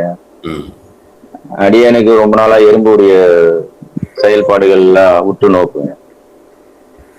அப்போ எறும்புக்கு இயற்கையாவே கடவுள் 2 இறைப்பைகளை கொடுத்துருக்காரு. அதனுடைய ஆயுட்காலம் 90 தான். 90 நாட்கள். அந்த ஒரு இறைப்பையில சேமிக்கவும் ஒரு இறைப்பையில செரிமானத்துக்கு கொடுத்துருப்பாரு. இப்போ எறும்பு பத்தி இவ்வளவு தகவல்கள் நீங்க சொல்லும் போது, இன்னும் கூடுதலா ஒரு சிறிய உயிர் அது எவ்வளவு எதிர்ப்புகளை கொடுத்தும் அதை தன்னை பாதுகாக்கிறதுக்கு, எதிர்ப்பு தெரிவிக்கிறதுக்கும் அதுக்குள்ள அந்த பற்களையும் கொடுத்து நாக்கும் கொடுத்துருக்காகும் போது இப்போ புது சிந்தனையா இருக்கு. ரொம்ப நல்லா இருந்தது. இப்போ நம்ம கிட்ட ஒரு தமிழ் பழமொழி உண்டியா, எறும்பு தின்றால் கண் தெரியும்னு சொல்லி. அது இந்த பழமொழிக்கு பொருள் நம்ம மக்கள் தவறா புரிதல் இருக்கு. இந்த தாய்மார்கள் பச்சரிசியோட கலந்து இந்த கோலம் போடும்போது வாசல்ல எறும்பு அதை எடுத்துட்டு போகும். அதை எடுத்துட்டு போகும்போது அந்த ஒவ்வொரு எறும்பும் தனக்கு உண்டான உணவு எடுக்கும்போது அந்த வீட்டை உத்து நோக்கி பார்க்குமா, இந்த தாய் நமக்கு உணவு அளித்தாங்களே. நம்ம கண்ணு அந்த வீட்டுக்குள்ள ஒளி வட்டமா வெளியே உள்ள வீட்டுக்குள்ள செலுத்துமா. அந்த வீட்டுக்குள்ள வரும்போது அந்த வீடு பிரகாசமா இருக்கும். இந்த எறும்பு அந்த கண் என்ற வீடு அமைப்பால ரொம்ப பொருளாதாரத்திலையும் எல்லா விதங்களையும் நல்லா இருப்பாங்க. இந்த பழமொழிதான் அந்த எறும்பு தின்றால் கண் தெரியும். அது நம்ம மக்கள் தவறா புரிதல் கொண்டு அது வேற மாதிரி பயன்படுத்துறாங்க. இது அடியனுடைய இன்னைக்கு புரிதல் ரொம்ப நல்லா இருக்கு. எறும்பு எவ்வளவு சாப்பிடுது, ரொம்ப கொஞ்சமா குறைவானதான் சாப்பிடுது. ஆமா. இந்த கஞ்சூஸா இருப்பாங்க இல்லையா, அவங்க இந்த சின்ன சின்ன விஷயம்லாம் கணக்கு பார்த்து அவங்க வினைகளை சேர்த்துக்கிறாங்க. ஆனா ஒரு நாள் மொத்தமா இவரையே காலன் தூக்கிட்டு போயிட போறாரு. அதான் எறும்பு சாப்பிடுறது கணக்கு பார்ப்பான், அவனுக்கு தெரியும், கண்ணுக்கு தெரியுது. அதாவது எறும்பு அளவுல போக போகுதே இதெல்லாம் வந்து கரெக்டாக இருக்கணும்னு சொல்லி அதை பார்ப்பாங்களாம். ஆனால் யானை அளவு பெருசாக மொத்தமாக இங்கேருந்து இழக்க போகிறோமே, எல்லாத்தையும் சேர்த்து வச்சு மொத்தமாக விட்டுட்டு தான் போகிறோம். அது தெரிய மாட்டேங்குதே அப்படின்னு சொல்லுவாங்க. நேற்று கூட துணைவியார நாங்களும் வெளியில போயிருந்தோம். அப்போ வெளியில போகும்போது சாப்பாடு எப்பவுமே நாங்க பிளான் பண்ணி சமைச்சு கையில கொடுத்துட்டு கொண்டு போயிடுவோம்.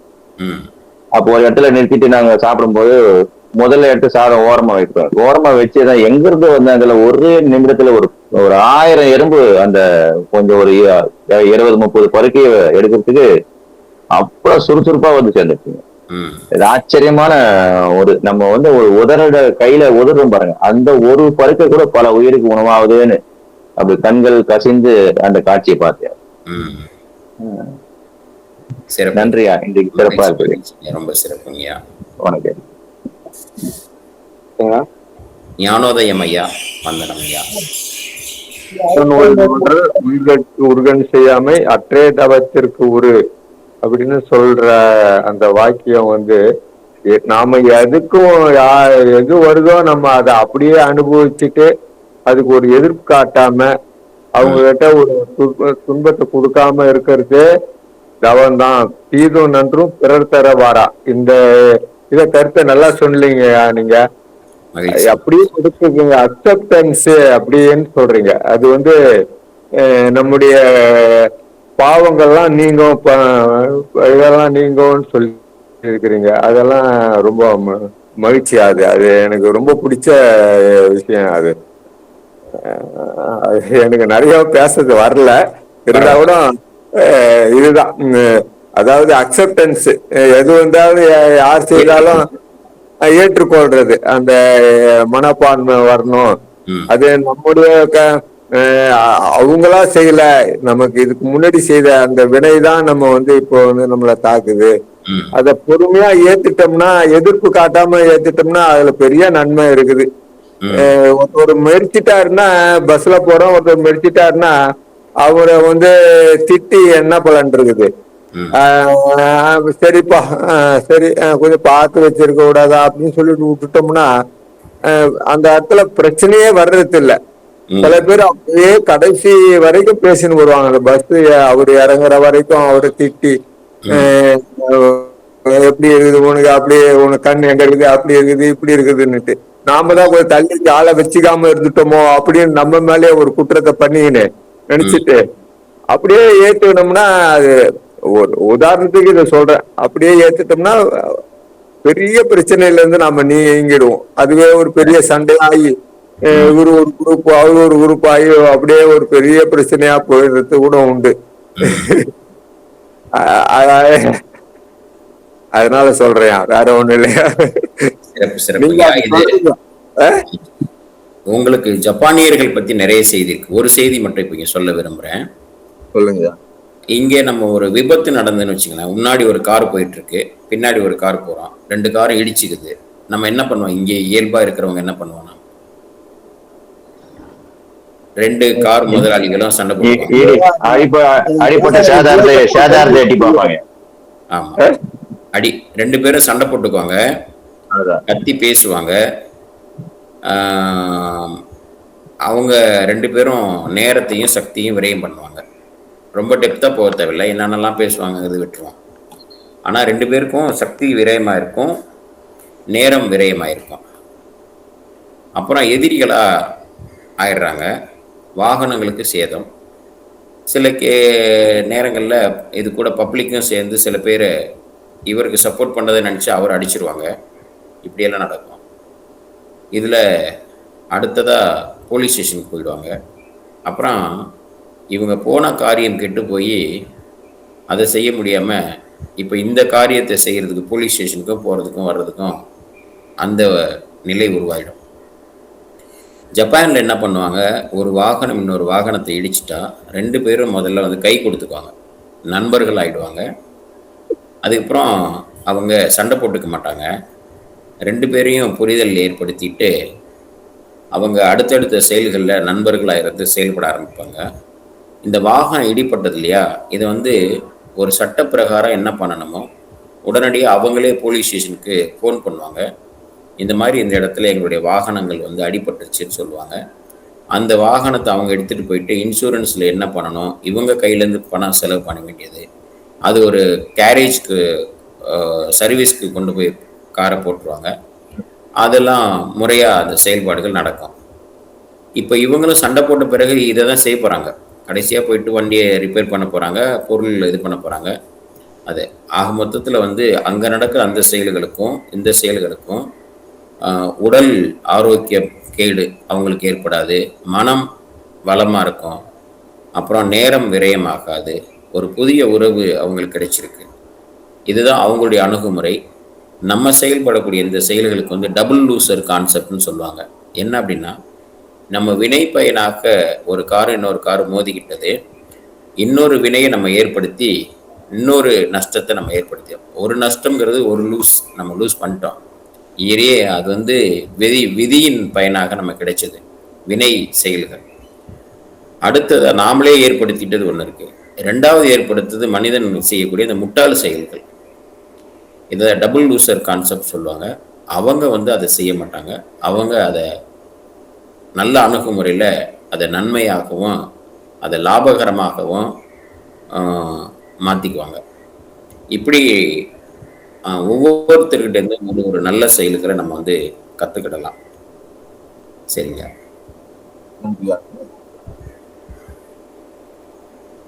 சரி, மற்றவங்களுடைய அனுபவங்கள் இன்னும் இருக்கு. இன்னொரு 5 நிமிஷம் 10 நிமிஷம் போல நம்ம நிறைவு பண்ணலாம். அப்புறமா இந்த நிகழ்வு வந்து இன்னும் வந்து உங்களுக்கு தொடரும். இதே பயிற்சியினுடைய இன்னும் சில செய்திகள்லாம் இருக்குது. அடுத்த வாரம் அதுக்கு அடுத்த வாரம் கூட தொடரும். அதில் இன்னும் உங்களுக்கு சில குறிப்பிட்ட விஷயங்கள்லாம் இன்னும் நிறைய ஆழமாக வரும். பாடல்கள் கூட கொண்டு வரும். ஞானிகளுடைய பாடல்கள்லாம் இதில் இடம்பெறும். எல்லாமே இந்த நம்ம வந்து லேசாக தொட்டு காமிக்கிறோம். உங்கள் வாழ்க்கையில் நீங்கள் அதை அனுபவமாக மாற்றிக்கணும். அவ்வளோதான். ஐயா தெய்வங்க யார் பெருஞ்சோதி ஐயா? தெய்வமா ஐயா சிவபுராணத்துல வந்துட்டு புல்லாய் பூடாய்ன்னு சொல்லிட்டு அனைத்து நம்ம எடுத்த பிறவிகள் அனைத்தையும் சொல்லியிருப்பாங்க. நம்ம அதை பக்கத்தோட விட்டுருப்போம், ஒரு சிலர் உணர்ந்திருப்போம். நம்ம என்ன பண்ணுவோம், அந்த பறவைகள் எல்லாம் பார்க்கும்பொழுது ஐயோ நான் இதுவா இருக்கக்கூடாதா, எனக்கு கஷ்டமா இருக்கே, இவ்வளவு துன்பப்படுறேனே, மனசு பிறவி எடுத்து அப்படி நான் இதுவா இருந்தா நல்லா இருப்பனே அப்படி சொல்லிட்டு நம்ம நினைப்போம். இப்ப நீங்க சொன்னீங்க நீங்க அதுவாவே மாறிடுங்க அப்படின்ட்டு. நல்லா இருந்ததுங்க. அது நல்லா இருந்தது. இன்னொரு விஷயம் வந்துட்டு எனக்கு அன்னைக்கு நம்ம சபையில சத்தியசாரத்துல ஒருத்தவங்க சொன்னாங்க, நமக்கு ஏதாவது ஒரு வேண்டுதல் இருக்கு, இல்ல நம்ம ஏதாவது ஒரு பிரச்சனையில இருக்கோம் அப்படின்னா எறும்புக்கு உணவளிக்கணுமா, வெள்ளம் வாங்கிட்டு நம்ம வீட்டை சுத்தியே போடணுமா. போட்டோம் அதுங்க வந்து சாப்பிட்டுட்டு அடுத்த ஒரு 1/2 மணி நேரத்துக்குள்ள சூரியன் கிட்ட பிரார்த்தனை பண்ணுமா, எனக்கு உணவளிச்ச இந்த எஜமானுக்கு எந்த ஒரு பிரச்சனையும் இல்லாம நீங்குதல் பண்ணணும் அப்படி சொல்லிட்டு எனக்கு அந்த விஷயம் எனக்கு அன்னைக்கு கிடைச்சது. அது மற்றவங்களுக்கும் பகிரணும்ன்றதுக்காகவும் நீங்க இன்னைக்கு அனைத்து உயிர்களுக்காக எடுத்த இந்த பிரார்த்தனையும் நம்ம அந்த உருவத்துல இருந்துதான் மனித தேகத்தை எடுத்து வந்தோன்றத ஆணித்தரத்தமா சொன்னதுனாலையும் இந்த விஷயம் அடுத்தவங்க இப்ப அனைவருக்கும் போய் சேரணும்னு சொல்லிட்டு அடியேன்னு சொல்றாங்க ஐயா. நன்றிங்க ஐயா. நன்றி. இதுல ஒவ்வொருத்தருமே ஒவ்வொரு ஜீவகாரணியம் பண்ணிட்டு இருக்கோம். அதுல ரொம்ப உருக்கமா திடீர்னு அந்த இடத்துல அப்படியே நிறைய விஷயங்கள்ல நம்ம ஜெயகோபி ஐயாவோடைய ஈடுபாடு கொஞ்சம் ரொம்ப டிஃப்ரெண்டா இருக்கும். நிகழ்ச்சியில இப்போ ஆரம்பத்திலிருந்து அவங்க இல்லை, இருந்தாலும் ஐயாவோட கருத்துக்களை பதிவு செய்யணும்னு வேண்டிக்கிறாங்க ஐயா.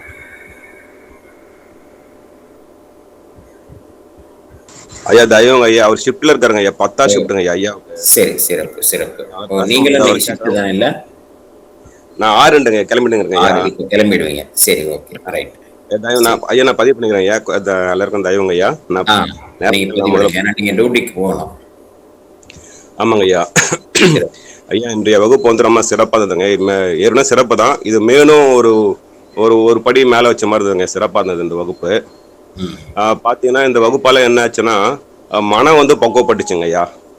முதல்ல வந்து மனம் பக்குவப்பட்டுச்சு. அடுத்தது இந்த ஆன்மா வந்து அடுத்த நிலைக்கு மேல்நிலைக்கு போறதுக்கு என்னென்ன வழியோ அந்த வழியெல்லாம் நீங்க சொன்னீங்க ஐயா. அது ரொம்ப சிறப்பா இருந்தது. இப்போ கீதா பத்தி சொல்லுவாங்க உபதேசத்துல எது நடந்ததோ அது நன்றாக நடந்தது, எது நடக்க இருக்கிறது அது நன்றாக நடக்க இருக்கிறது அப்படி அவர் சொல்லுவாங்க. அது வந்து எனக்கு இந்த இன்றைய வகுப்புல வந்து மீண்டும் ஒரு உபதேசம் எனக்கு கிடைச்ச மாதிரி இருந்ததுங்க ஐயா.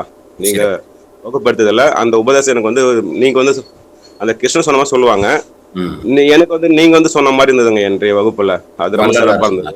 வள்ளலார் சொன்னாரு. நீங்க சொல்லுவாங்க இல்லையா, காரணம் இல்லாமல் காரியம் சொல்லுவாங்க சொன்னீங்களே நீங்க, அது போல அந்த காரண கர்த்தவா நீங்க இருக்கீங்க ஐயா, அப்படி சொல்லலாம். ராமலிங்கம் வந்து உங்க மூலியமா அமைச்சு எங்க சொல்லியிருக்காரு. இது மட்டும் இல்லாம இந்த உயிரினங்கள்லாம் அதுவா பாவிக்க சொன்னீங்க, அதெல்லாம் நல்ல ஒரு விஷயமா இருந்தது. அது பாவிக்கும் போது அதனுடைய கஷ்டங்கள் நஷ்டங்கள்லாம் தெரிய வருது, இந்த விஷயங்கள் புரிய வந்தது. மொத்தத்துல இன்னைய வகுப்பு வந்து ரொம்ப சிறப்பா இருந்தது. அது மாதிரி சொல்லுவாங்க, எதை கொண்டு வந்தாய், மண்ணில் பிறக்கும் போது கொண்டு வந்ததில்லை, மண்ணில் மறையும் போது கொண்டு போவதில்லை, இடைநாள் கொடுத்த செல்வம் வந்து சிவன் தந்தது அப்படின்னு அந்த ஒரு வாக்கியம் இருக்கும். அது மாதிரி நம்ம எதுவுமே கொண்டு வரல, நம்ம கொண்டு போறதுக்கு எல்லாத்தையும் பொருள் சேர்க்கிறோம், அது வந்து அருளா மாத்தணும். அன்பு, அருள், கருணை இதெல்லாம் கொண்டு வரணும் மனசுக்குள்ள அப்படின்னு நம்ம நினைக்க சொன்னீங்க. நம்ம அதுவா நினைக்கணும் அப்படின்னு சொன்னீங்க. இந்த விஷயம் எல்லாம் ரொம்ப புதுமையா இருந்ததுங்க. ரொம்ப என்னுடைய மனசை வந்து செம்மையாக்கிச்சுங்க, ரொம்ப செழுமையாக்கிச்சு. ரொம்ப சந்தோஷமா இருந்தது கிளாஸ் இன்னைய வகுப்புல கலந்துருது. இதை கொடுத்த நீங்களும் உங்கள் அன்பு குடும்பமும் வாழ்வில் பெற வேண்டிய உடல் நலம், நீலாயுள், நிறை செல்வம், உயர் புகழ், மெய்ஞானம் பெற்று திருநிலைத்து நல் அருளோடும் அன்போடும் சீரோடும் சிறப்போடும் செழித்தோங்க எல்லாம் அல்ல அருட்பெரும் ஜோதி ஆண்டவர் வள்ளல் பெருமானாரை உங்களுக்காகவும் உங்கள் குடும்பத்தாகவும் வேண்டிக் கொள்கிறோம் ஐயா. வாழ்வில் பெற வேண்டிய அனைத்து வளங்களையும் நலங்களையும் பெற்று வளமோடு வாழ அடியான் வாழ்த்துக்கிறேன் ஐயா. வாழ்க வாழ்க வளமுடன், வாழ்க வளமுடன். நன்றிங்க, தெய்வங்க ஐயா. ஆண்டவனுடைய கருணை, ஆண்டவனுடைய செயல்பாடு அனைத்தும் ஆண்டவனுக்கு சமர்ப்பணம். அருட்பெருஞ்சோதி தயவுங்கய்யா. வந்தனங்கய்யா, தயவுங்கய்யா. இன்றைய வகுப்பு வந்து ரொம்ப சிறப்பா போயிருக்கு. சிறப்புங்கய்யா. ஒரு தியான நிலையில இருந்தா எப்படி நம்முடைய ஐம்புலன்களும் ஒருமைக்குள்ள வருமோ அந்த உணர்வு எனக்குள்ள இன்னைக்கு ஏற்பட்டதுங்கய்யா. சிறப்புங்கய்யா. இன்னும் கண்கள்ல வந்து நீர்க்க மெய்ப்பொருள்ல வந்து அப்படியே நீர் ரொம்ப ஒரு அற்புதமான ஒரு நிலையில இருந்தேன். ரொம்ப அற்புதம் ஐயா. சிறப்பு சிறப்பு சிறப்புங்கய்யா, தயவுங்கய்யா. சரி, இன்னொரு 2 நிமிஷம் 3 நிமிஷம் யாராவது இன்னும் ஒருத்தர் மட்டும் பதிவு பண்ணுங்க.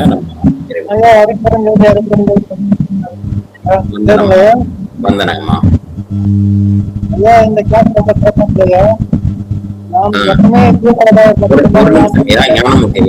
காளியம்மாள் நீங்க வந்து மியூட் பண்ணிக்கோங்க அம்மா. இப்ப நீங்க பேசுங்கய்யா. இந்த கிளாஸ் ரொம்ப சிறப்பா இருந்தது ஐயா. நீங்க சொன்ன மாதிரி எப்பவுமே நான் வந்து யாம் ஜீரோன்றதை அறிந்து விட்டேயா. எப்பவுமே ஜீரோல தான் இருப்பேன் பெரும்பாலும். சிறப்பு.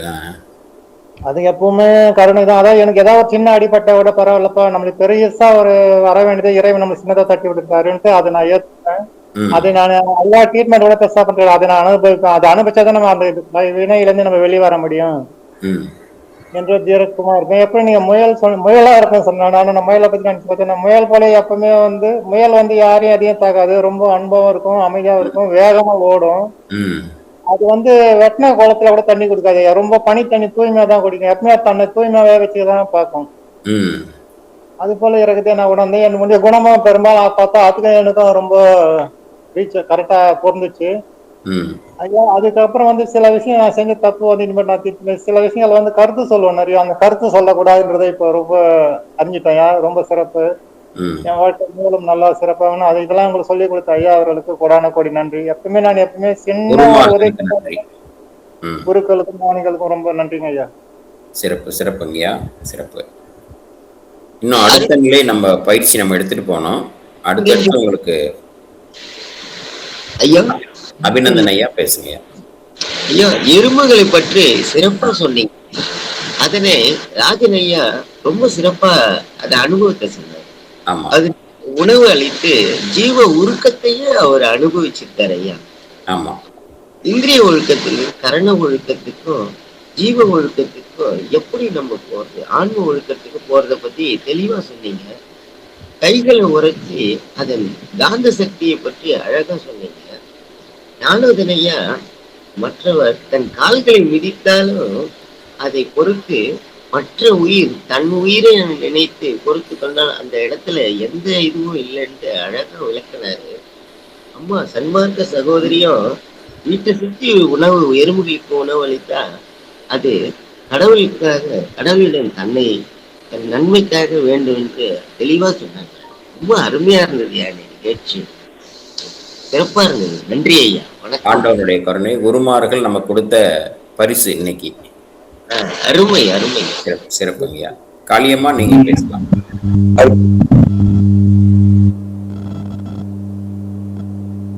கொஞ்சம் சிக்னல் கிடைக்கிற இடத்துல இருந்து பேசலாம்.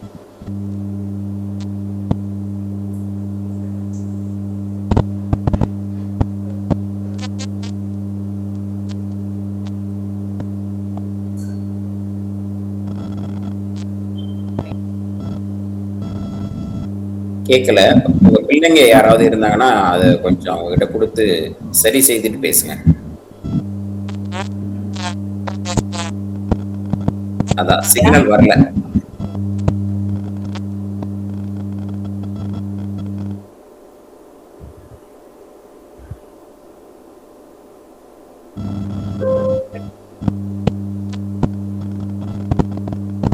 அன்மியூட் பண்ணிட்டீங்க, ஆனா வாய்ஸ் வரல.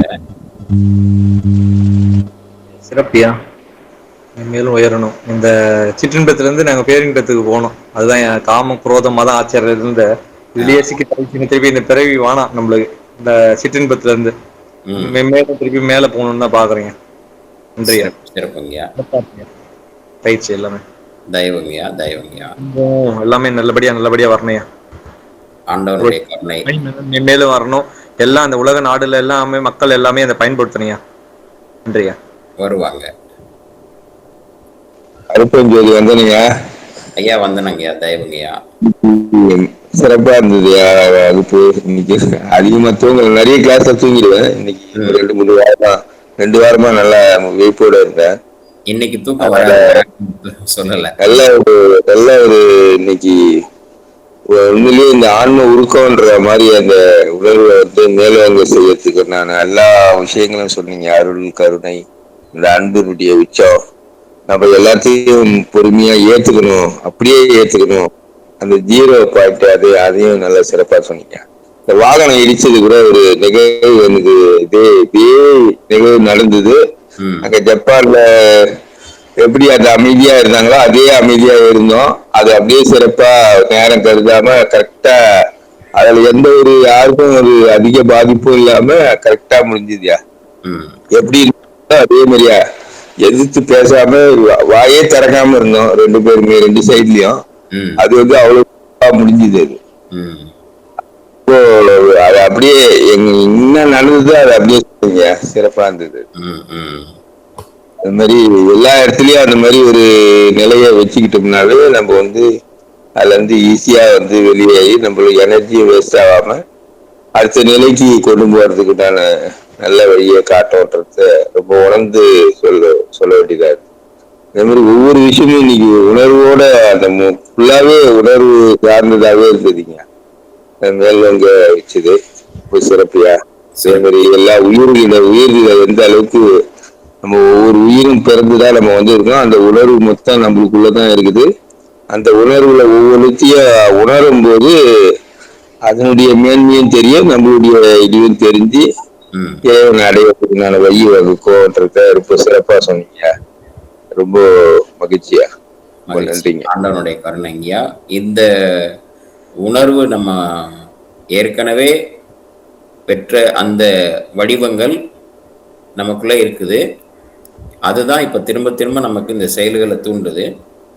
இப்ப நம்ம அருள் பத்தி தெரிஞ்சு அதை படிச்சு அந்த கேரக்டரிசம், அந்த கேரக்டர், அந்த அனுபவம், அந்த செயல் அதை நம்ம உலகில கொண்டு வரும்போது அந்த பழைய பதிவுகள் நம்மகிட்ட இருந்து கெட்டத்தன்மைகள் எல்லாம் விலகிரும். இந்த பயிற்சி நோக்கம் இப்ப உங்களுக்கு எல்லாருக்கும் ஒரு சாரம் தொட்டு காமிக்கிறோம். இதை நீங்க அப்படியே இறுக்கி எல்லாரும் பிடிச்சிட்டு அந்த நிலைக்கு கொண்டு போறதுக்கு ஒரு முயற்சி பண்ணுங்க. இந்த பயிற்சியில இன்னும் நிறைய விஷயங்கள் இருக்குது. அதாவது நீங்க இதுவரைக்கும் சன்மார்க்கத்துல எத்தனையோ நிகழ்ச்சிக்கு போவீங்க. பல குருமார்களுடைய பல பயிற்சிகளினுடைய வடிவத்தை அவங்க சொன்ன மெத்தடில் நான் சொல்ல முடியாது. ஏன்னா அவங்க அந்த பயிற்சி அங்கே தான் அது நடக்கும் அப்படிங்கிற நிலை தான். இப்போ அது மாதிரி ஒவ்வொரு இடத்துக்கு நம்ம போகும்போது ஒரு நிலைகளில் அதுக்காக நிறைய நேரங்கள், பணம் இதெல்லாம் செலவு பண்ண வேண்டியது. இப்போ அதனுடைய சாரத்தை இங்கே எடுத்துகிட்டு வந்து ஏதாவது ஒரு வகையில் வந்து எப்படி அதை வடிவமைப்பு வேறு மாதிரி நம்ம சன்மார்க்கத்துக்குள்ளர கொண்டு வந்துடணும் அப்படிங்கிற அந்த அடிப்படையில் தான் இறைவன்கிட்ட பிரார்த்தனை வச்சு நம்ம கிடைக்கிறத நமக்கு உணர்த்தினதை இப்போ இந்த பயிற்சி கொடுக்குறோம். இதுக்கு நிறைய பாடல்கள் சான்று இருக்குது. இன்னும் இந்த பயிற்சி வந்து இன்னும் டெப்த்தாக போகும். ஆனால் இது நாள் வரைக்கும் நம்ம வந்து இந்த மாதிரி இன்னும் டெப்த்துக்குள்ளே போகலை. ஏன் போகலைன்னா, புறத்தில் இருக்கவங்களும் இந்த பயிற்சியில் கலந்துக்கலான்னு சொல்கிறோம், குழந்தைங்களும் இதில் கலந்துக்கலான்னு சொல்கிறோம். இந்திரிய ஒழுக்கம், மன ஒழுக்கம் வரணும், அப்புறம் அவங்க படிப்பில் மேன்மை அடையணும், குடும்பத்தில் இருக்க விகற்பங்கள் சரியாக்கணும். அப்படிலாம் வரும்பொழுது ஒரு அடிப்படை விஷயங்களையும் நம்ம தொட்டு செயல்படணும். அப்படிங்கிறதுனால தான் அதையும் சேர்த்து செய்கிறோம். ஸ்ரீனிவாசன் ஐயா குறிப்பிட்டிருந்தாங்க, அந்த அடிப்படை விஷயமும் அப்பப்போ நடக்கும், இந்த மாதிரி டெப்த்தான சில விஷயங்களும் சில வாரங்களில் நடக்கும். அதனால் இப்போ எல்லா வாரமும் எல்லாரும் தொடர்ந்து வந்துகிட்டே இருந்தாங்கன்னா ரொம்ப சிறப்பாக அவங்களுக்கு கிடைக்க வேண்டிய செய்திகள். அதனால் அனைவருக்கும் என்னுடைய அன்பான விண்ணப்பம், நீங்களும் உங்கள் கூட சேர்ந்தவங்களும் எல்லாரும் இந்த நிலைக்கு வரணும். ஏன்னா நாமளும் அருளாளனாக மாறிட்டோம், நம்ம கூட இருக்கிறவங்களும் அருளாளனாக மாறிட்டாங்க. அப்படின்னா மிருகங்கள்கிட்ட இருக்கக்கூடிய அந்த பதிவுகள் விலகிருச்சு அப்படின்னு சொன்னால் நமக்குள்ள பேதம் எப்படி வரும்? யோசிச்சு பாருங்கள். நம்ம எல்லாரும் அருளாளர், யாருக்கிட்டையும் எந்த எதிர்பார்ப்பு இல்லை, எல்லாருமே கொடுக்கக்கூடியவங்களாக நம்ம இருக்கிறோம், கருணையாளனா மாறிட்டோம். நமக்கு எங்கேருந்து பிணக்கு வரும்? வரவே வராது. ஆனால் ஏற்கனவே ஏற்பட்ட பதிவுகள் நம்மகிட்ட இருந்தோம்னா, நீங்கள் சிங்கமாக இருப்பீங்க, நான் நரி மாதிரி மாறிடுவேன். ஏன்னா சிங்கமாக இருந்து நான் என்னால் போற முடியாது. ஆனால் நிறையா தந்திரவாதியாக இருந்து நான் என்ன பண்ணுவேன்? சிங்கத்தை வீழ்த்துறதுக்கு வழி பார்ப்பேன். இதுதான் இப்போ நடந்துட்டு இருக்கு. மனிதர்கள் அத்தனை பேரும் ஒரு இடத்துல சிங்கமாகவும், ஒரு இடத்துல நரியாகவும், ஒரு இடத்துல பாம்பாகவும், ஒரு இடத்துல எறும்பாகவும், ஒரு இடத்துல புறாவாகவும், ஒரு இடத்துல மயிலாகவும், ஒரு இடத்துல மானாகவும், ஒரு இடத்துல முயலாகவும் இருக்கிறோம். நமக்குள்ள அத்தனையும் இருக்குது.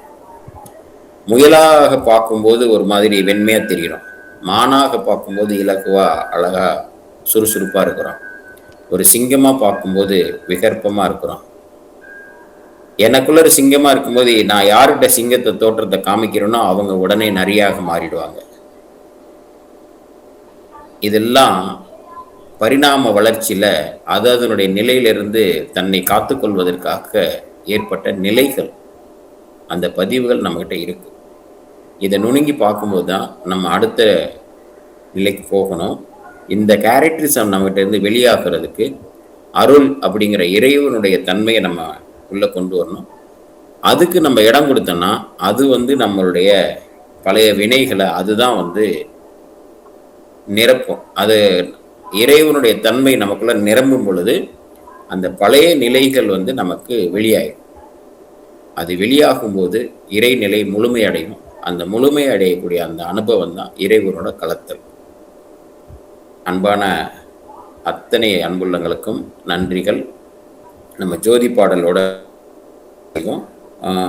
கலைவாணி அம்மா, நீங்க ஜோதி பாடல் பாடலாமா? அருட்பெருஞ்சோதி அருட்பெருஞ்சோதி தனி பெரும் கருணை அருட்பெருஞ்சோதி ஜோதி ஜோதி ஜோதி சூரியம் ஜோதி ஜோதி ஜோதி பரம் ஜோதி ஜோதி ஜோதி அருள் ஜோதி ஜோதி ஜோதி சிவம் வாம ஜோதி சோம ஜோதி வான ஜோதி ஞான ஜோதி மாக ஜோதி யோக ஜோதி வாத ஜோதி நாத ஜோதி ஏம ஜோதி வியோம ஜோதி ஏரு ஜோதி வீரு ஜோதி ஏக ஜோதி ஏக ஜோதி ஏக ஜோதி ஏக ஜோதி ஆதி நீதி வேதனே ஆடல் நீடு பாதனே வாதி ஞான போதனே வாழ்க வாழ்க நாதனே வாழ்க வாழ்க நாதனே வாழ்க வாழ்க நாதனே அருட்பெரும் ஜோதி அருட்பெரும் ஜோதி தனிப்பெரும் கருணை அருட்பெரும் ஜோதி எல்லா உயிர்களும் இன்புற்று வாழ்க வள்ளல் மலரடி வாழ்க வாழ்க கொல்லா நெறியே குவலயமெல்லாம் ஓங்குக எல்லா உயிர்களும் இன்புற்று வாழ்க. திருச்சிற்றம்பலம். நன்றி ஐயா. நன்றிம்மா, அனைவருக்கும் நன்றி. மீண்டும் அடுத்த வாரம் இந்த நிகழ்வுல இன்னைக்கு இணைந்த அத்தனை பேரும் இன்னும் உங்களுடைய அன்பர்கள் அனைவரையும் இணைய வைங்க. அன்பு வேண்டுகோள், எல்லாரையும் நம்ம அருளாளர்களாக மாற்றிவிட்டால் நமக்கு பிணக்கு பேதம் வராது, இணக்கத்தோடு இருக்கும். இந்த இணக்க நிலை எல்லா நாட்களும் எல்லா இடங்களிலும் எல்லா தொழில்களிலும் எல்லோரோடும் அந்த இணக்கமான மனநிலை உருவாக்கி அருளாளர்களாகவும் கருணையாளர்களாகவும் மாற ஆண்டவனை பிரார்த்தனை செய்து நிறைவு செய்வோம். நன்றி, வணக்கம். திருச்சிற்றம்பலம்.